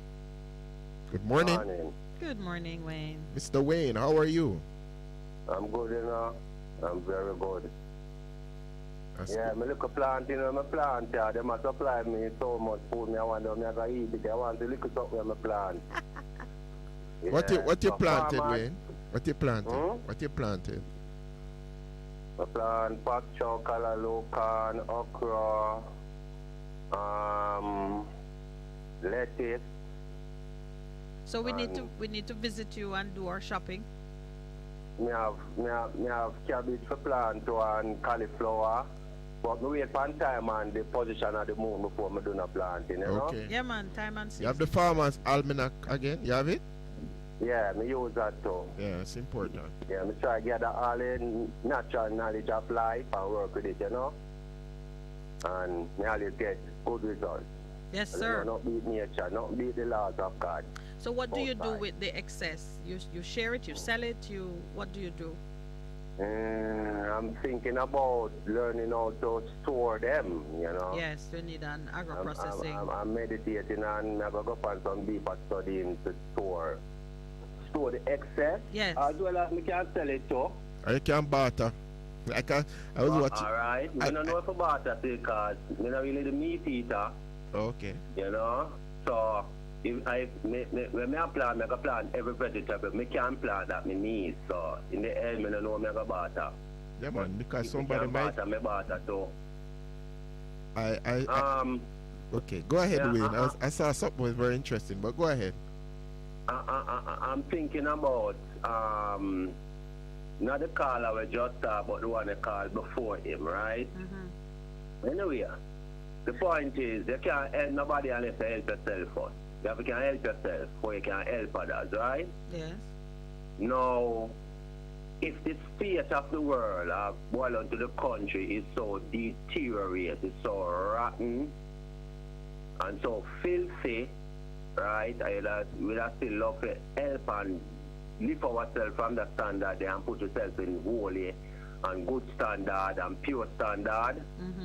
First, we who have the understanding and the brains of the know to gather together, unite to force, and start from there. Because they talk about 1660, they say you can start from one, you know. Yes, it begins with one. And start from the one, and from the one they will start the next one. Yes. Reach the 60, even more than 60. Yes, true. Right? So, and again, you have a lot of people where we talk to, you know, come in and black talk, but when it comes to the real action, getting the job done, enough time them fail, you know, or them not have that understanding to get the job done. You probably have the thought, but we get the job done, them lack the understanding and the effort and the sacrifices we have to go through. And remember, the prime ministers and those in parliament, them have bigger force where I command them, you know. So it's not just them we are dealing with, you know, we are dealing with bigger forces, and they will come at us. If we will, by one little corner do we thing and a speaker we speak, they will come at us. Much less if they see we are unite. Because moving on a national platform. They do not want to see us unite. So them see we are unite now. Ask if them have people who are going like them are deal with our development. When them come in, them start to try to lick out Pastor Percy and try to lick out Minett Lawrence. And you understand me? Yes, the real absolutely. head of the movement. So we have to properly educate ourselves on the one and be prepared for that. So that we approach it in the right way and know if we can. Just a while ago you talk about yourself or you're 10-year-old, and when you're talking, you know, I remember Jerry Small, you talk about from them little, you know, I'm at the same spirit, you know. And I think you're much more humble as still as Mr. Jerry Small. And I have less great here. Spirit, mama. Embrace the spirit, great. And I love you. You know, there's work to be done. There is. And we got to do what we got to do. Because Christ says, I still after this first says, Marcus Garvey said, every prophet said, we have to do what we have to do or we will die. Yes, sir. I may prefer die fighting and laying down my arms and die, you know. That's true. You know, if you lay down your arms and a man is going to lick you, you know, mama, it's hotter than if you did a fight back, you know. You could have get a lick and not even realize they get lick. Yeah, well, from the art of war, it tells us that it is better to fight because you have a chance to live than to just give up. If you fight, you might succeed. But if you give up, there is a certainty of death. And we cannot give up. Cannot give up. And I say, want work to be done, you know. I do my little part, you know, because I try to make sure, I try to be self-reliant. I don't depend on the system as much as I can avoid it or avoid it. Yeah. Right? Some have a great levels of self-reliance. Enough time when people are bad about all type of things and suffering and hardship, me not really have that. Because me not too depend on the system from morning, you know. And farmers, me them a talk about fertilizers. Farmers, please, listen to me, because enough farmers are listening to this and enough people out in the country where do them farming. Listen to me.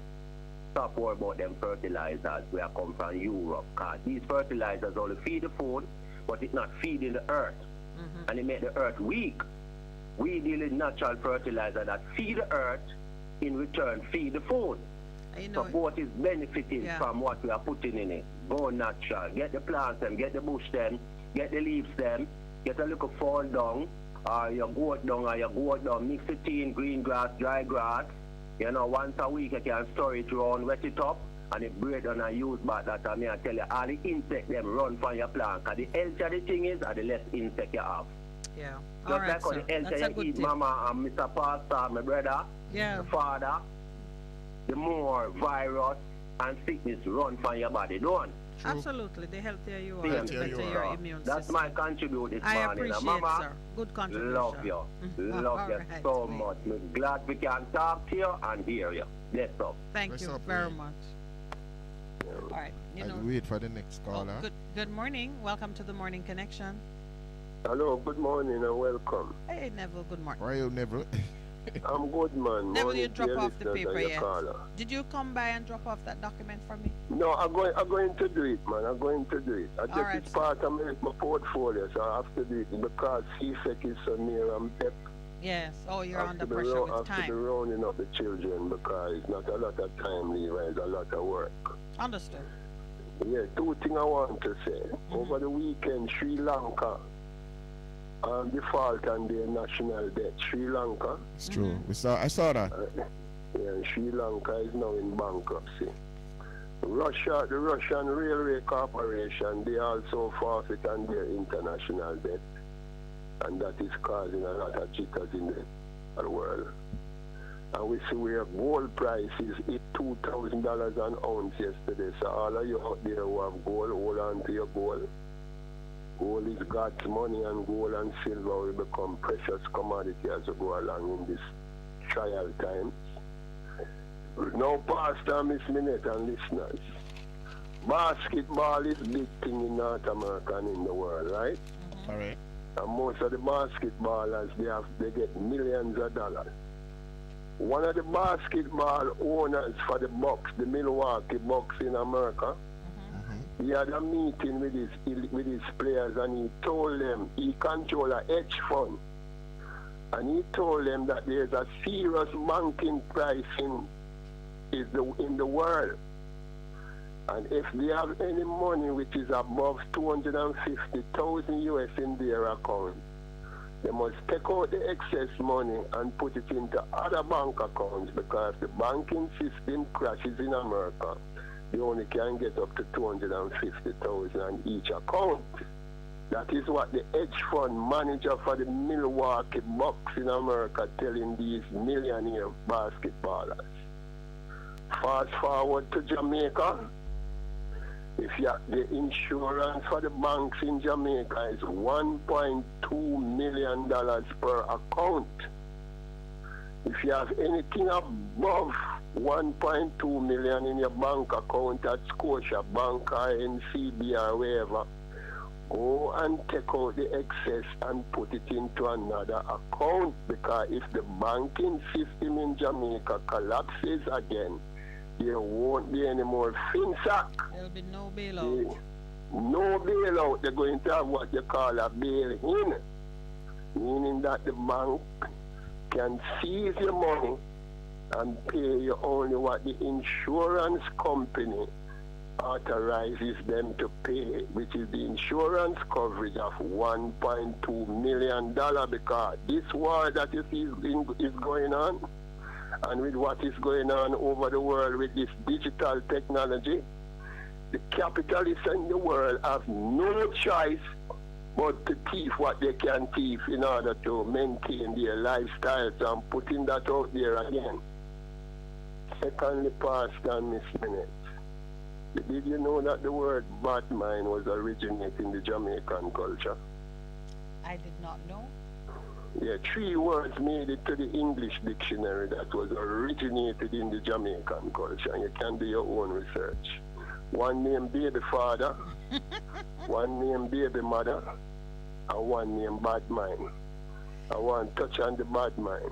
You see these children that you have going to school, studying hard for them C-Sec and them CAPE and them university degree and them PEP. The system as it is here now in Jamaica is so corrupt and so poorly governed that it's closing the door on a lot of these students who bust in them brain trying to get these information in them head. Because when you look at the financial district in Jamaica, most of your business in Jamaica is not registered business. Doing their financial account how they're supposed to do it so that the system can work. You hear what coming out of EPAC over the weekend, what they're telling you? That the government wage bill is 11% of the GDP. When the government budgeted for 9%, you know, what does that tell you, Pastor? You know what it tells you? That not even the government can budget him expense. And all him going to do is to use in tax strategy to tax the people them through GCT in order to maintain what they can budget. And what go on to the old people when they get old and on pension? And what go on to the young school leaver when they leave school this summer and come into the job market? How are they going to fit in?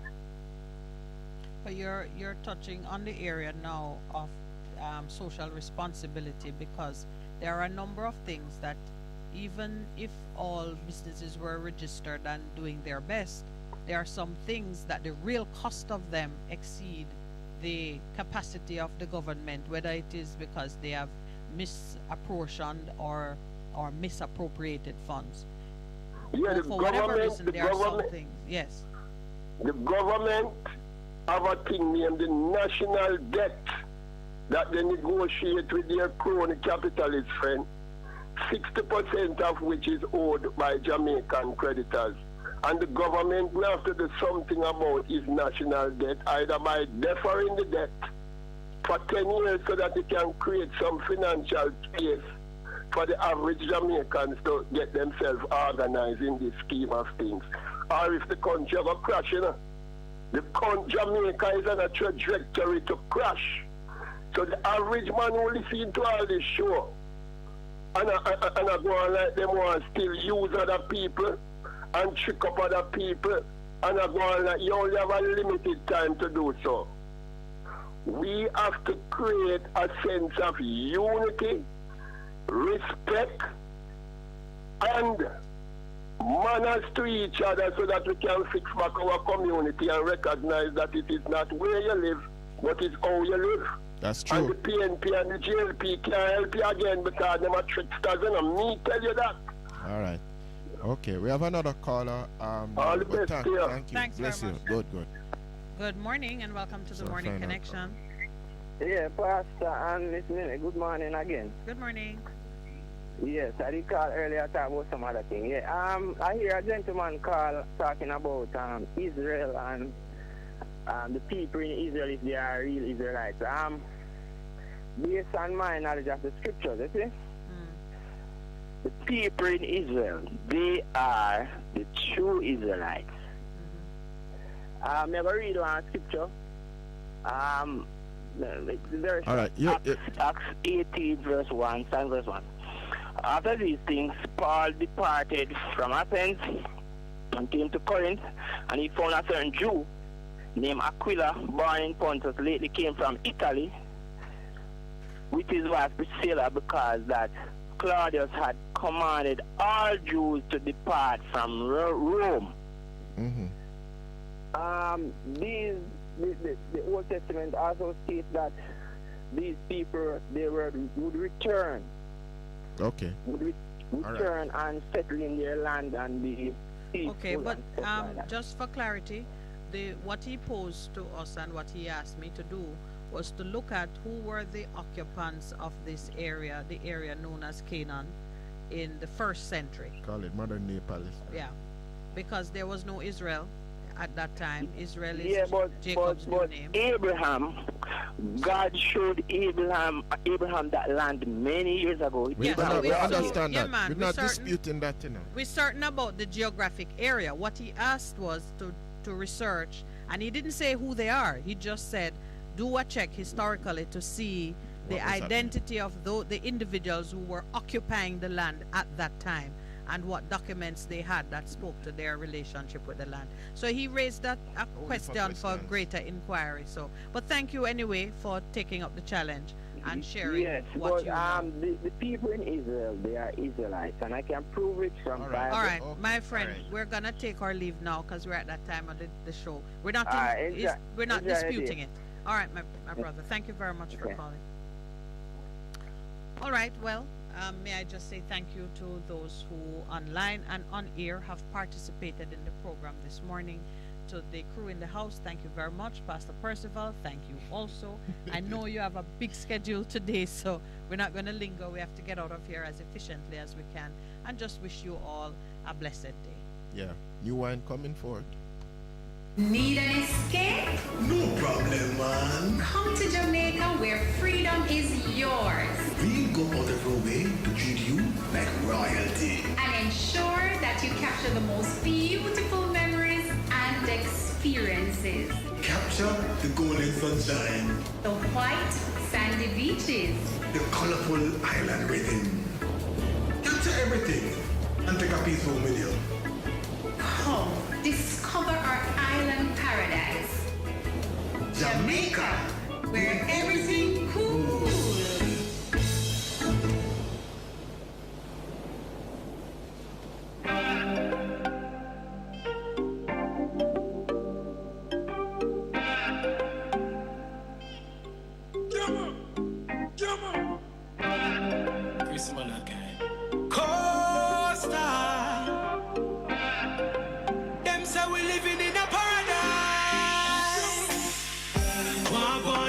Rock, nothing really.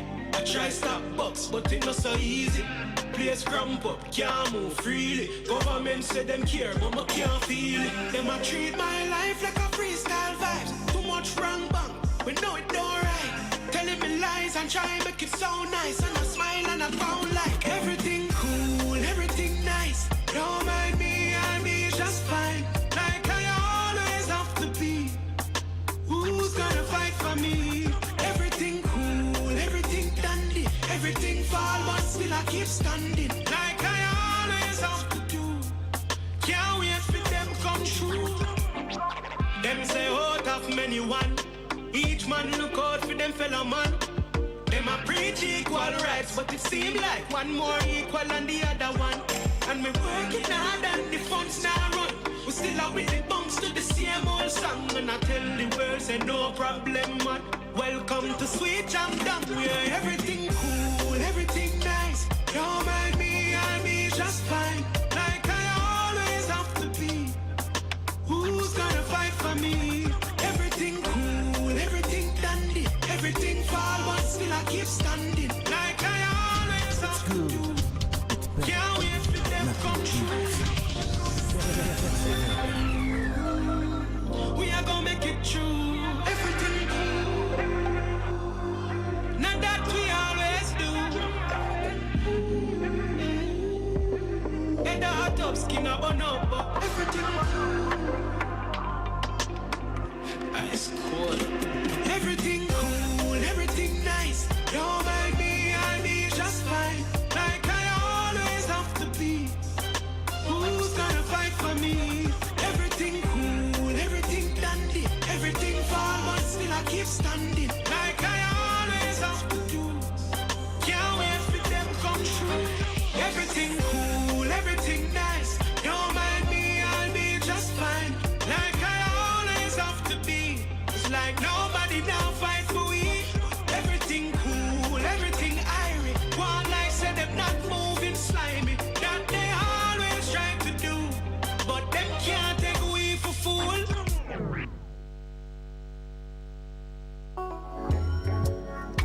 Nobody knows the trouble I've seen.